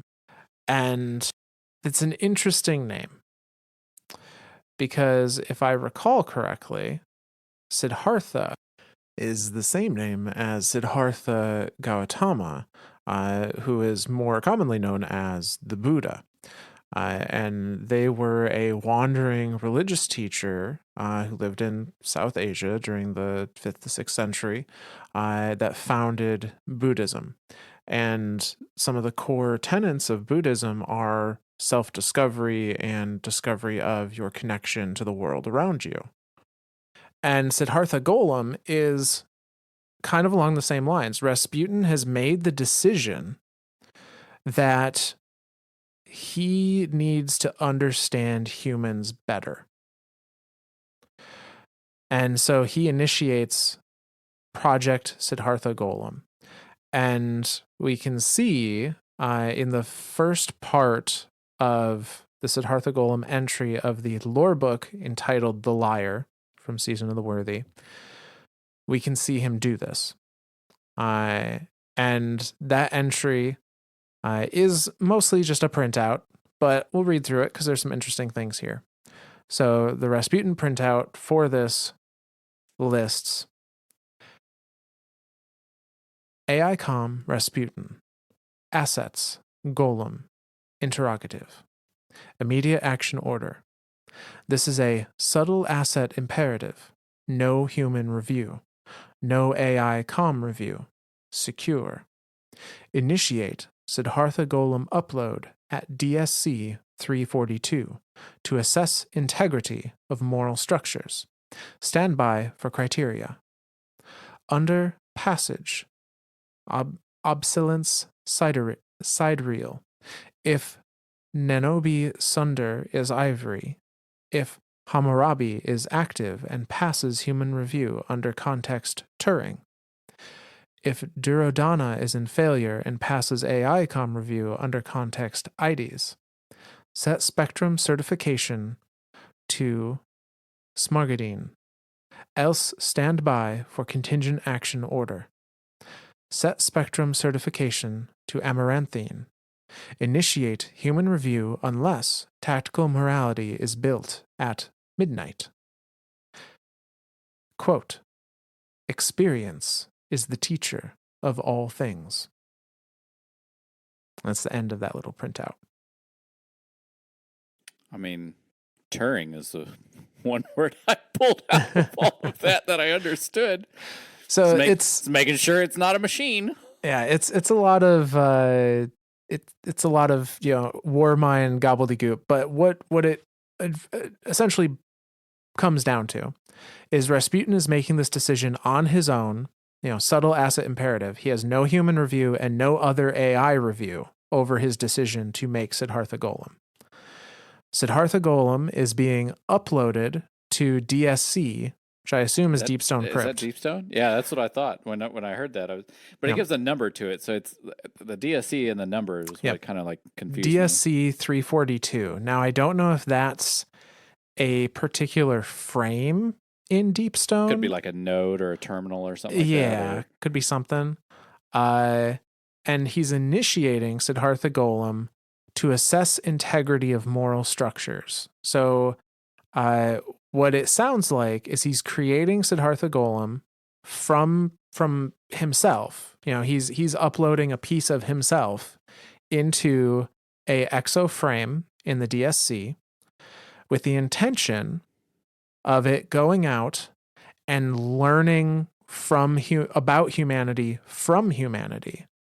This is a point in time where exos are, known, are out and about. So it's not abnormal for people to see an exo. So he's creating one with a piece of himself to go out and, essentially continue the work Anna started with him. Go out and talk to other people and hear their stories and read their books and listen to their music and understand humanity. And then when... Is he making a baby? Kinda, in a lot of ways. He's telling this golem... That's what this sounds like. He's telling this golem, go out, learn about humanity, and then come back.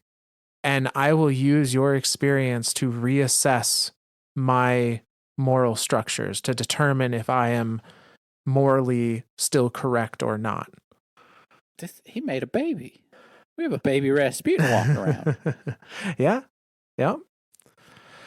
Okay. So at this point in time, that's all we're going to talk about with Siddhartha Golem is that it has been created and that is its intention. And presumably it is out there doing things with the expectation that it will one day come back and report back to Rasputin to refine Rasputin's morals one way or the other. So, sometime after the creation of Siddhartha Golem, Rasputin learns that something is coming. This is that prediction of threats before we even know that there's a threat, that a threat is possible. Rasputin is putting together things that no human could ever put together. And he knows that something is on the horizon. And so we see this in the ghost fragment titled Darkness from Destiny 1. And this is a printout from Rasputin where he says, "This is a Skyshock alert. Multiple distributed ISR assets report a transient near extrasolar event. Event duration 0.3 seconds. Event footprint includes sterile neutrino scattering and gravity waves. Omnibus analysis detects deep structure information content and internal telemetry. No hypothesis on event mechanism. Flag A causal. Bootstrap simulation suggests event is directed and inadmissible. No hypothesis on deep structure encoding. Source blue shift suggests imminent solar entry. Promote event to Skyshock OCP. Extinction. Activate Volispa. Activate Yuga. Cauterize public sources to secure ISIS and harden for defensive action. I am evoking Karhai White and assuming control of solar defenses." And that's the end of that transmission. I mean, this is it. Sky shot event, Karhai White. This is darkness is coming. He sees the collapse coming. He sees this is the same event that happens or that's referenced and happens during the beginning of the Awoken this is it. He assumes military control over the entire solar system, over the entire war sets. Like he's ready to fight. And then the different things that he's picking there are these different submines that he's getting this information from. That's like, kind of reporting to him. Yeah. So he's gathering information from all his various sources, and he's seeing patterns amongst all this separate info that no one else has seen, and coming to these conclusions. So he's seen there was a extrasolar event that was near us. That solar event was paracausal, acausal. Because it also mentions the sterile neutrinos, which is we know is linked to darkness, and that's presumably how Taken travel. Yeah. So he sees there was an event outside the solar system that's directed towards our solar system that I do not have, that is paracausal. I do not have an hypothesis on what its structure is or how it started. But he's the same way with the Vex, right? Like he doesn't understand paracausality any more than the Vex do. Right. He can understand what the Guardian, but yeah, he can understand that the Guardians have paracausality, but he can't predict it. Which like Rasputin isn't a prediction engine in the same way like the Vex networks are and the Vex minds are. He's like more opposite.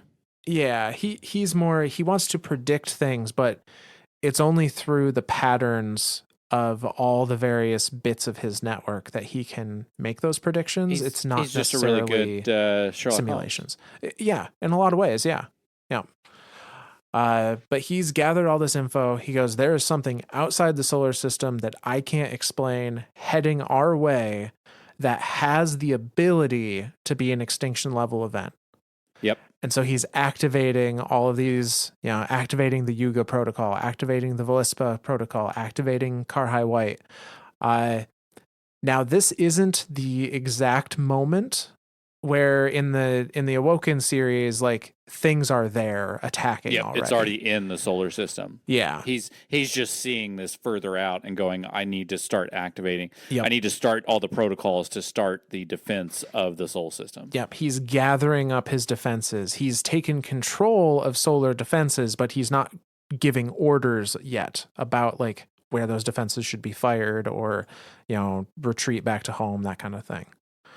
But we do see some of his preparation in another Ghost Fragment, and this is Ghost Fragment Old Russia 3.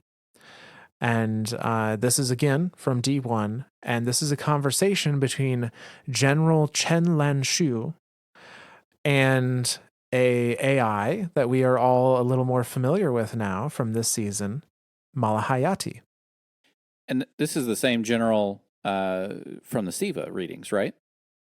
So yes, that is the same general from Siva. So gotcha. This is a general that has a ties to the Clovis Brays already, and has been entrusted with the AI kind of submind Malahayati.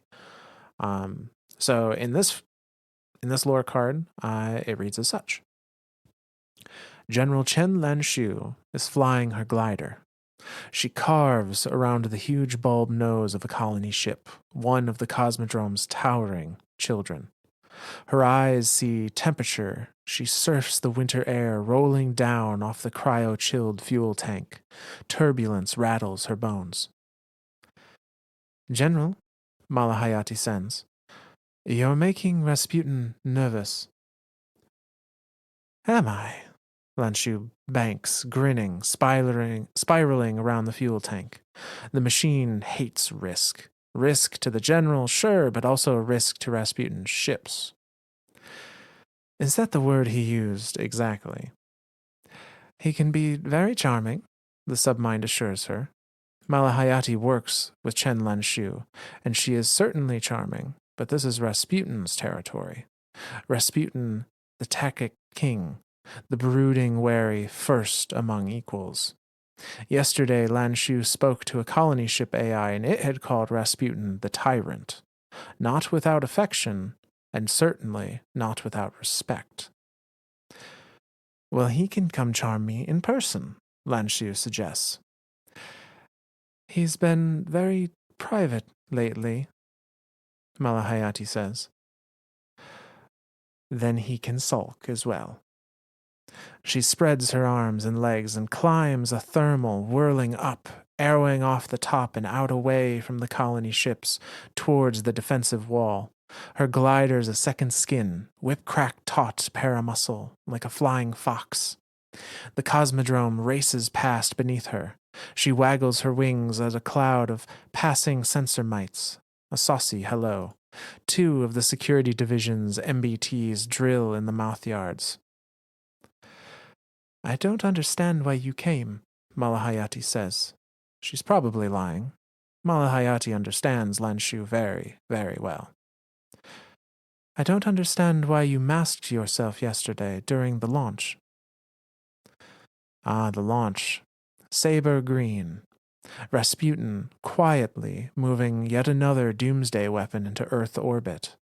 And all the other launches, too. Not just weapons, but people. The colonization schedule pushed up as if the need to disperse was now imperative. General Chen Lanshu banks out across the wall, looking at all the beauty, looking at the highway rolling off across green hills and gray mountains. Imagine if she could just land and start walking out away from everything into the wilderness.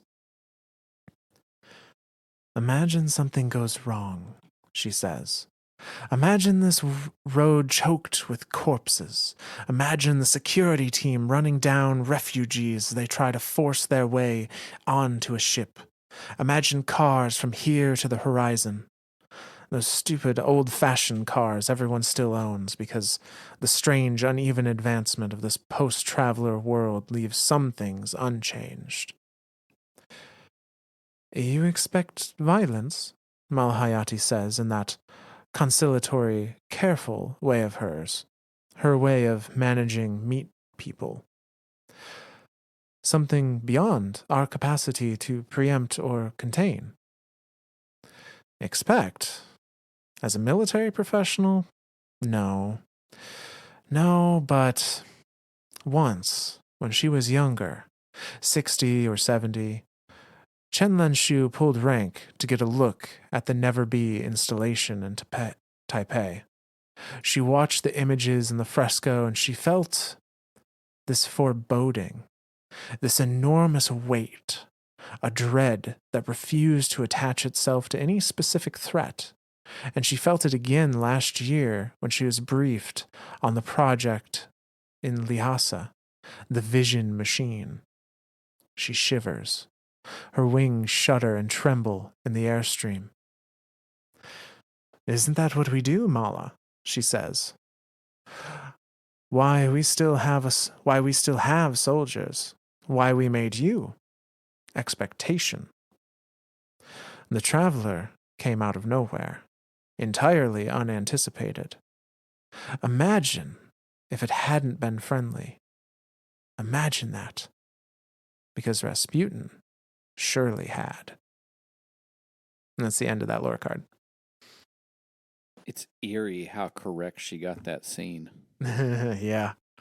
The roads with the cars and fighting off refugees trying to make their way to ships as they all try to scatter and leave the earth. Like, ugh, it's creepy. And somewhere in that road, our guardian. Little VIP 2014. Yep. But so, General Chen Lanshu. Were we a refugee running to oh my God. Presumably. Seems pretty likely. That's holy shit. Yeah. Now our own past just seems even worse than what, like, maybe it's a good thing the traveler takes away our memories. Maybe there's some things we don't want to remember. You wake up and the last thing you remember is being shot in the head by a soldier because you were running away trying to make your way to a refugee ship that was escaping the system because Earth was collapsing. Yeah. Maybe you don't want that memory. Not the greatest reintroduction to the world. Holy shit. That's a thing. That's a thing now. That's like my thing now. That's what I'm gonna think of every time I play now. It's like, Wow, I was killed trying to escape the collapse. That's not cool. Not cool at all. But so the general here, she knows something's up. She Oh yeah, sees Rasputin moving doomsday weapons, moving up the moved up schedule the on entire schedule. Like, Exodus yeah, ships and things, and she's like, something's coming. She's got that feeling in the pit of her stomach. Something's not right. Uh, and oh, if she only knew. So presumably she. Well, I mean, not presumably. Being part of the military, she definitely died during the collapse. Like, yeah, yeah. there's no doubt in my mind that she did. But like, yeah, yeah, ugh, ugh. But That maybe she's a idea of like guardian the somewhere now. refugees. She could be. She could be. Hey, maybe she's Micah 10. No, we already know where Micah 10 comes from. Uh, no, like that thought of like there was true terror in the system before, like there was all this peace, all this greatness, this golden age, and then it all collapses essentially overnight. Because, and again, I mentioned we're this close to Lightfall. We're gonna see that level of destruction come to our solar system again Mm-hmm. in 4 days. So yeah, so we're gonna get kind of a firsthand look of what darkness is truly capable of, and presumably that's where our guardian comes from. Is that level of darkness hitting our soul system once already? Now, Rasputin, as the general thought, has thought about what if something like the Traveler shows up but isn't friendly. Because that's kind of like the big question, right? Like seeing something new, and I mean, hell, with the Ares 1 program, they gave him guns and was like, hey, just in case. Yep. Just maybe. Be prepared. And so Rasputin comes up with a contingency plan. And this is the probably single most misunderstood lore card in perhaps all of Destiny, but certainly revolving around Rasputin. Ooh. So this is from D1, Ghost Fragment Rasputin 5. Now, to be clear, this is Rasputin, and as was stated by Rasputin themselves in this season, this was a secret contingency plan that Rasputin created but never executed. But he did create it as a just in case. So this is a lot of, war mind gobbledygook again, but to go through it, it says this. This is a subtle asset imperative. No human review. No AI review. Secured. Stand by for criteria. Under Karhai white or black, if security state is Egyptian. If event rank is tile hard, traumatic context, or sky shock, outside context. If Voluspa is active and in failure. If Yuga is active and in sundown. If AI COM has granted permissive potentiation to outboard resilient instances. If a civilization kill event is underway. If tactical morality is set to midnight. Stand by for decision point. If available, ISR and Warwatch indicates imminent traveler departure, and traveler departure compromises human/neo-human survival and strategy. Stand by for abhorrent imperative. Activate Loki Crown. Perform deniable authorization. Full cadiometric and neoetic release. Prevent traveler departure by any means available. Stand by for effect assessment criteria. Coerce pseudo-altruistic traveler defensive action. Defer civilization kill event. And that's the end of the transmission. So this one I actually followed really well, I think. Okay. So again, at the beginning, the subtle asset, so secret. Yep. No AI intervention, no human intervention. Nobody knows about this. Create this uh, um, decision point.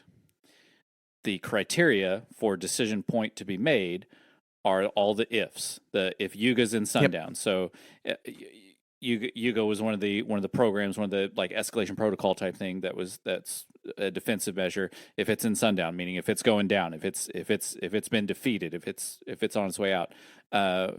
Shoot, I've already forgotten some of the other ones. Goddamn squirrel brain. If so, this was interesting. So if the event is ranked Sky Shock, or which Sky Shock is end of humanity.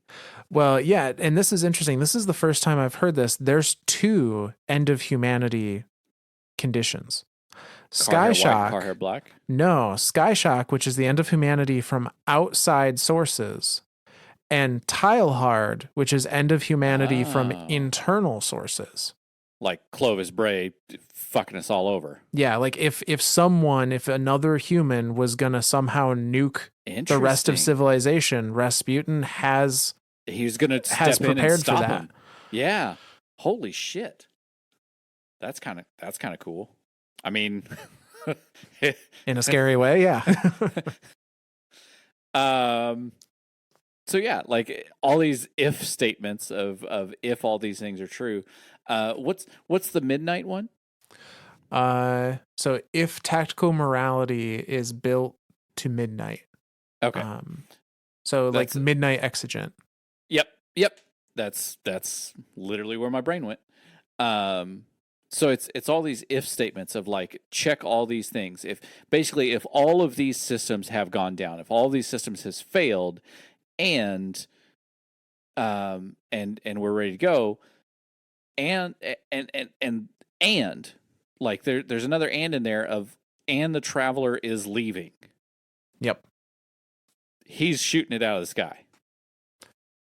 He's preventing it from leaving by any means necessary. Yep. Prevent its departure to force it to defend civilization. Yeah. It knows that it's paracausal and that it knows it has some sort of abilities. It doesn't know what those abilities are or how they work.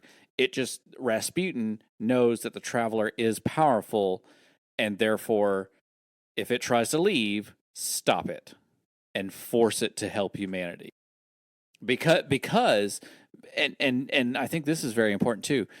Rasputin wants to see humanity survive. And even if it comes down to a mathematical survival, right? Like 0.0001% of humanity surviving is still humanity surviving. That is still a positive amount. Yep. That is still greater than 0% humanity surviving. So if that's what it comes down to, that's what it comes down to. And Rasputin is willing to make that choice there. That on a moral level. Yeah, and the other thing to remember here is that there are no ghosts. There are no guardians at this point. There is no correlation between the traveler and powering any kind of military force like there is now. There's not really the light either, is there? Like there's not in any kind of offensive capability. Yeah. Again, worth pointing out, Rasputin did not execute this. He essentially wrote this logic to himself about like, if we get to this point, if this thing on the horizon ends up being this bad, I'm writing how I can, I'm writing the need to make a decision. Like a be prepared thing. Because he mentions 2 Carhairs, Carhair White and Carhair Black. Yep. Carhair Black we see in the season cutscene. Yeah. And as well as what is it? Abhorrent imperative. We see that there too, and all that coding there that is on the computer screen when Anna is about to shut Rasputin down to save the traveler from being blown up by all the warsats from Eris. Not Eris. God damn it, I did it. I caught Aramis. myself there. Aramis. So yeah, like so these are specific things that have how do I word this? Like car hair white means something. Car hair black means something. It's Yeah. not just like a set of words. It's just whatever. Those are like the instruction codes that Rasputin has assigned to those events. And car hair white is what? And that's never explained in plain text anywhere. We're just having to Right. kind This of is all guess just based on context yeah. clues. In my head, car hair white, car hair black, that's light and dark. Right. That seems to be the correlation. That's what I'm thinking. Because, like, in that end scene, when it's talking about car hair black, the witness is influencing Aramis to shoot the traveler down. And he's starting that abhorrent imperative. Like, that's abhorrent imperative is like the, and that set of code there is linked to the idea of an action needs to happen. Right. I think car hair is essentially and white or black just maybe determines the source of it, but I think that is there is an extinction level event. Yeah. I think that's mostly what it boils down to.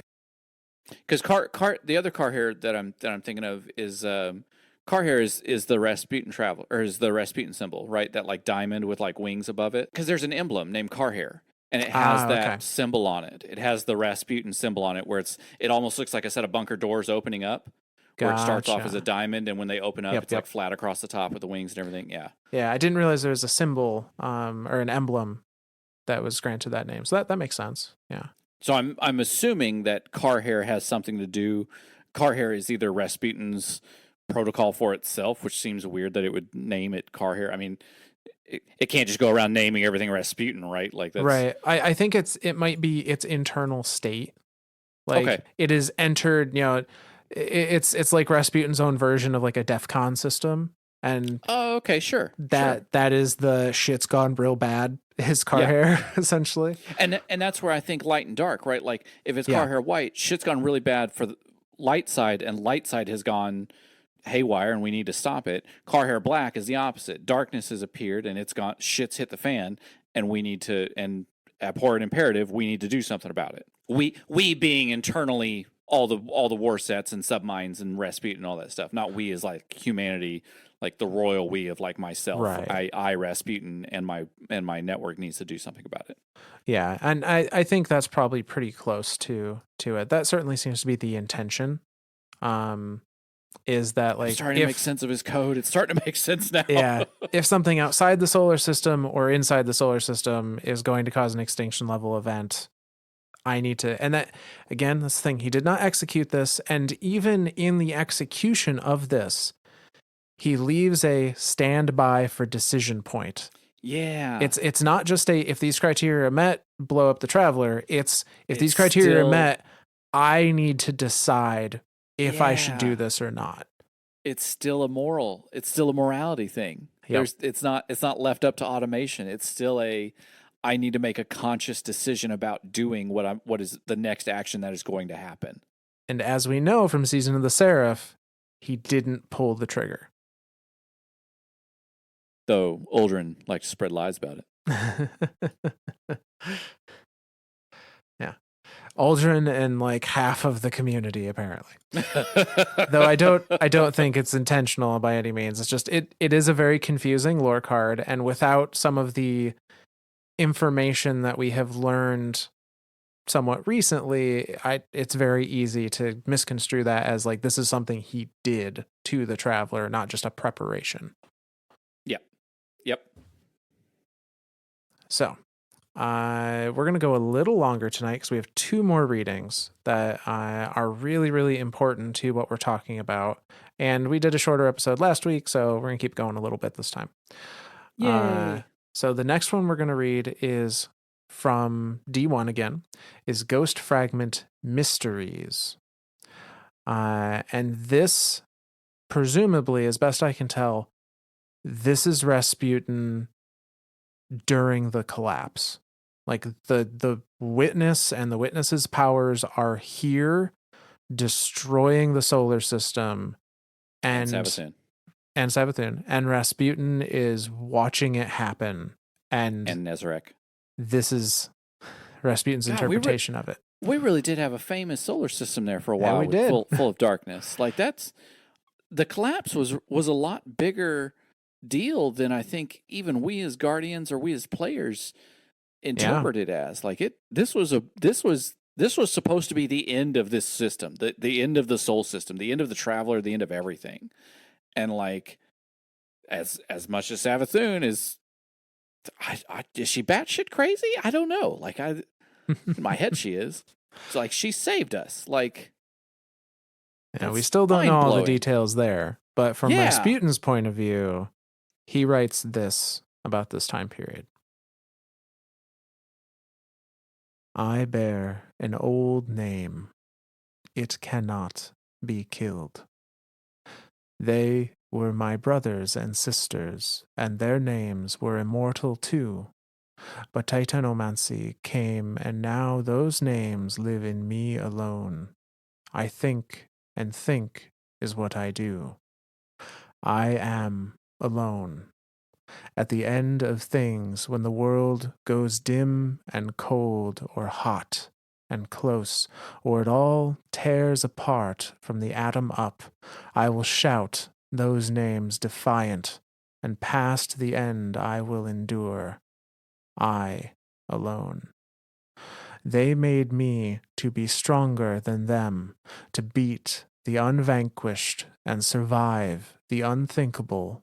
And look, lo, behold, I am here alone, survivor. They made me to learn. Everything died, but I survived, and I learned from it. From it. Consider it the power, Titanomach world ender, and consider what it means. I met it at the gate of the garden, and I recall it smiled at me before it devoured the blossoms with black flame and pinned their names across the sky. It was stronger than everything.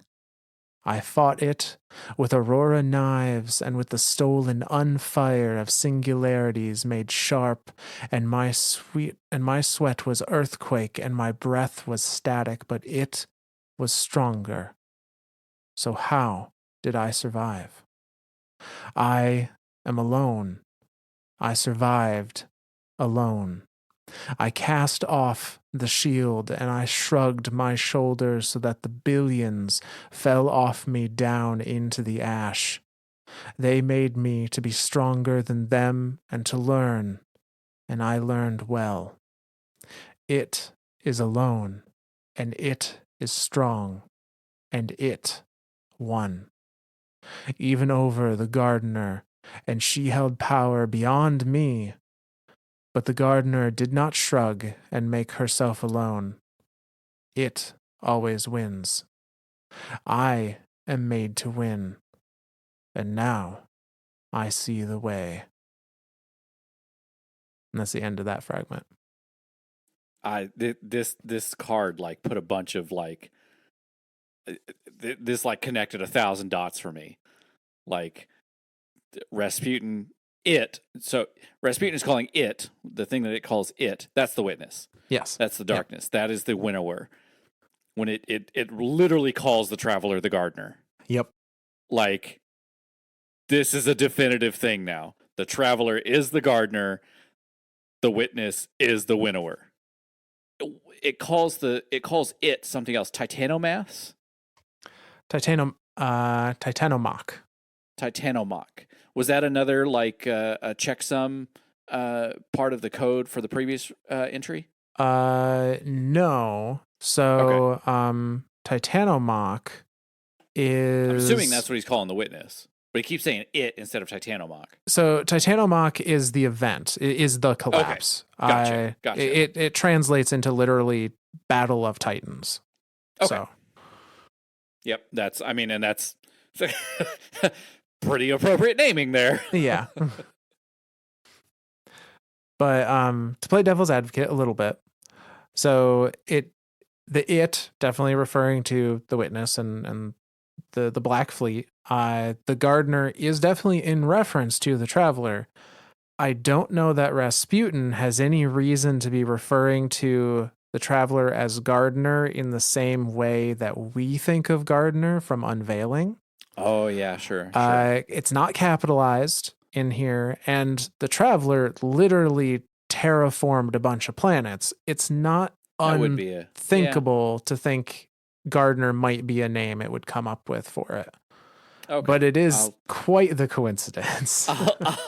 I'll err on the side of caution here. How about that? Yeah. But without the air of caution, these fucking calling it. The Traveler is the Gardener. That means that the Witness is the winnower. This is definitive now. I'm calling that definitive. Minus my little checksum there. Yeah. Definitive until proven otherwise. Exactly. Just like I was a refugee now, running to get away from the collapse, the Titanomach. And then I was shot in the head by a soldier because reasons. Yeah. Another interesting thing to point out here. So Rasputin survived the collapse, obviously. But even he doesn't know how. Well, he's kind of explaining it. He survived the collapse by giving up on his directive to protect humanity. He says, Shit. I survived alone. I cast off the shield and shrugged my shoulders so that the billions fell off me and down into the ash. So that's got to be morally crushing, right? Yeah, I'm interpreting that I cast off my shield as I stopped protecting humanity, and I shrugged my soldiers so the billions fell off me. I think the billions being the warsats. Sure. The warsats maybe literally fell out of orbit and down into the ash, and Rasputin went into hiding. What does that mean? God, why would he give up his most key directive of protect humanity? And he's just like, fuck it, that thing won. It even says it here. It won. It is powerful. Referring to the Witness. I think maybe what Rasputin learned is a little bit of sword logic. Oh. I am alone. I survived alone. It is alone, and it is strong, and it won. It always wins. I am made to win, and now I see the way. Well, shit. It was made to learn. It learned sword logic. Holy shit. And so it cast off the shield, metaphorically, to pick up the sword. Get the fuck out of here. That's brilliant. Okay, I'm on board with this. That's brilliant. Yeah. That's fucking brilliant.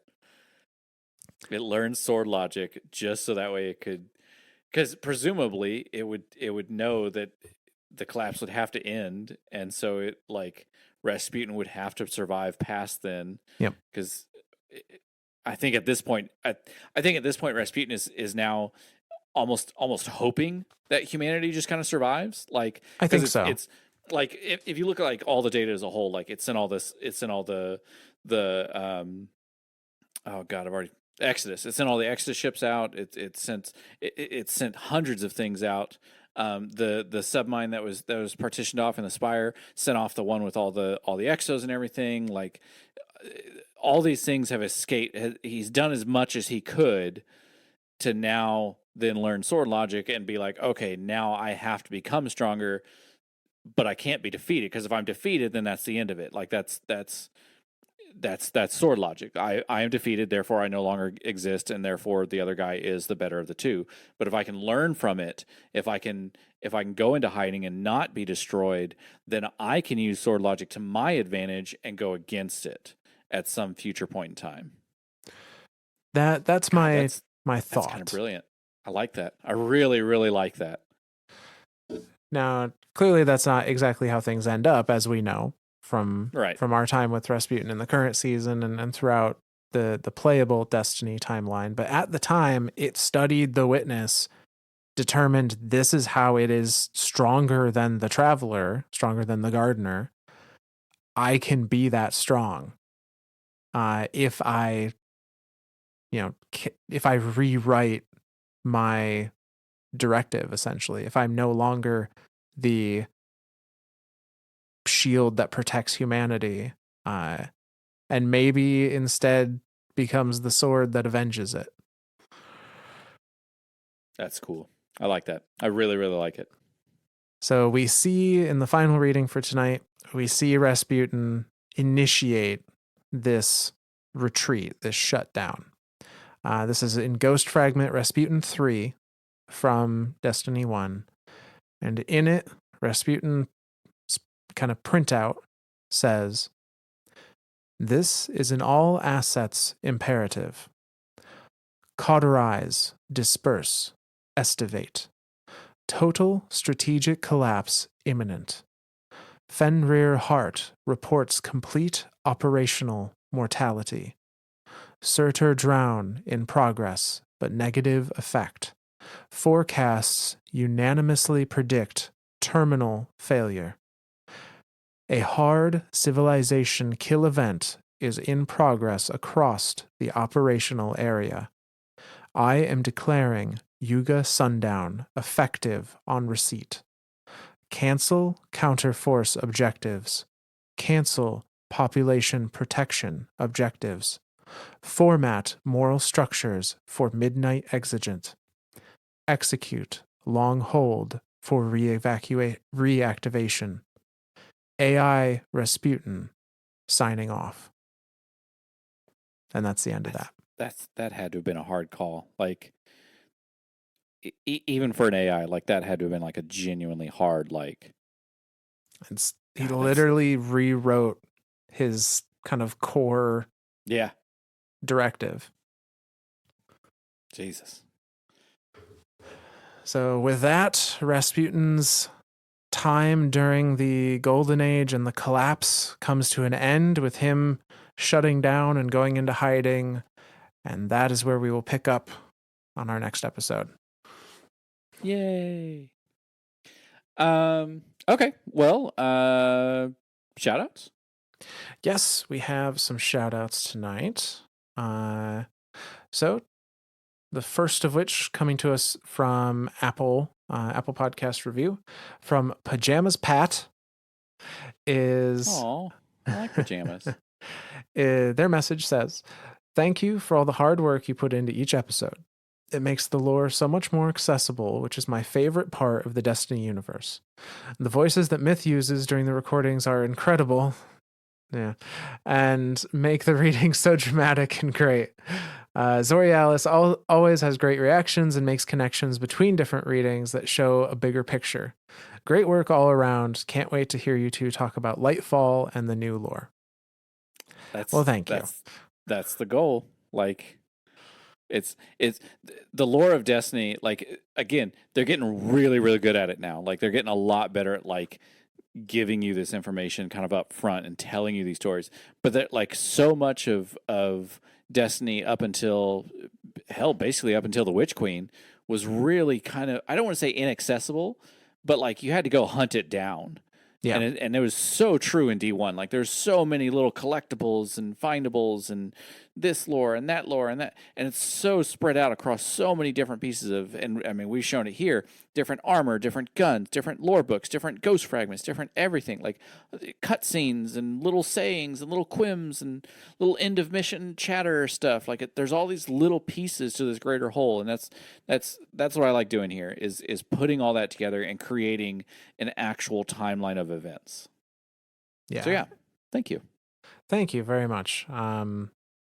And Myth's voices are freaking awesome. I am glad you think so. Yeah. So no, it's been super enjoyable. As someone that really sunk my teeth into the FromSoft games, Dark Souls and Demon Souls, and their storytelling is even more minimalistic as far as like what you're handed, and very much relies on you digging through the item descriptions and trying to make connections, and that's a lot of what we find with the Destiny lore. First thing Myth does is open up the inventory and read all the guns and armor. That's exactly what I do every new season. I might finish the campaign of Lightfall before I get too far into that. But so our next shout out comes to us from Tom on Twitter. And Hi, Tom. they say, found you guys this past week. Pods are great from across the pond. Keep up the top work. So thank you.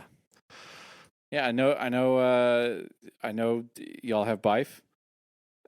His production value is way higher than ours. I know if you go across the other pond, they've got Mylan. So again, his production value is way higher than ours.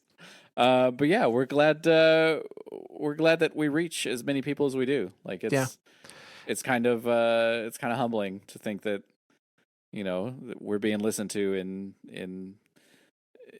in Europe, and I mean presumably everywhere, like Europe, Asia, really, Africa, Australia, South America. It's really incredible. So Podbean, the platform we use to host things, gives a breakdown of where different episodes have been downloaded from geographically, and it is crazy to international see baby some of the different areas that now if we get a download have from some the of our moon. episodes. Yeah, I don't think that one's ever gonna happen. Hey, Artemis 1, right? Ares 1? No, Artemis. The next moon mission. Oh, yes. Yeah. Well, yeah. If someone can get cell reception up there. please just be a fan of Destiny and download our podcast on the moon. I'd fucking lose my goddamn mind. That would be pretty incredible. I'm not gonna lie. Lose my fucking mind. Like literally, like who tops that? Like, how do you top that? Hey, where's your podcast downloaded at? It was downloaded on the moon. What do you got? But yeah, so thank you. And to not only, our European listeners, but we have listeners in South America. We have listeners in Eastern Asia, Australia, some parts of Africa, crazy enough. So like, I fucking that's love it. Incredible. That's awesome. But yeah, thank you, Tom. Yeah. Next shout out tonight is from Cody Allen, who on Twitter said, been listening for a while now, and I just wanted to say this is the Destiny Lore podcast. Great job, guys. Tuesday never comes soon enough. Well, now I got to change the intro. We're not just a Destiny 2 lore podcast. We are the Destiny 2 lore podcast. I love it. That's fucking awesome. It is. It feels good. Thank you. And our last shout out for this evening comes to us from a Dryonic, I think is what that is. They say, I just discovered you guys, and it is so refreshing because going through all of this myself was nearly impossible. But I'm like mind blown with all my questions being answered. It is. It's like I said, Myth will literally spend like a whole day just reading shit, and I'm like, dude, I've got the attention span of a dead squirrel, and that's not happening. So that's why I rely on Myth to do all my homework for me. I was doing it anyway, so every once in a while I'll get a connection or I'll read something and I'll get on something. But typically I'm just as lazy as the next guy. And yeah, again, that's I like being able to do that here. I like being able to take multiple entries and multiple different sources and piece together this and I say Myth pieces it all together and creates a timeline out of all of it, and I'm able to enjoy and share with it and kind of bounce ideas off of them. And that's what we're here for. Absolutely. So thank you. And you're not wrong. It is definitely a harrowing, if you're trying to dive into stuff for the first time, and if you haven't been invested in the Destiny world, especially for, as long as we have, and you're almost 10 years now. Yeah. And you're just, only been in it for a year or two, and there's all these terms and characters and things like it is very overwhelming. So to hear that we are able to provide a more digestible version and help people understand some of these really awesome stories and characters and such. That's always been one of the big goals. So that's good to hear that we're accomplishing that. Yeah. All right. Well, any others? That is it for our shout outs for the evening. But for those that are curious or interested, you can leave us a comment either on your platform of choice in the rating system there, or you can reach out on Twitter at Myths and Stories, Z instead of an S. And we try and get around to those every now and then, and you may hear yourself on one of these shout outs in a future episode. Yeah. Well, and I guess I got to give the special thank you. I'm going to thank Dave. Thank you, Dave, for being around so I could tell you how you snore so badly. Now I'm going to kill you in your sleep, Dave. See, AIs are fucking creepy. We can't thank the AIs because that's just fucking creepy. I can't do it. I'll thank Dave. I'm not thanking an AI. That shit scares the shit out of me. Because again, it's all science fiction until it's science fact. Oh. That's scary. But yeah, to kind of go back to also one of the previous shoutouts where they said, "Can't wait to hear you talk about Lightfall in the new lore." Just be patient and be ready, because that's going to happen, and I am ready to lose my mind over it. So yeah, yes. Keep your eyes up and your ears open, and there may be some special episodes coming. So yeah. All right. Yeah. Anything else, Myth? That is it. All righty. Then from all of us lore daddies to all of you guardians out there, we'll see you next time.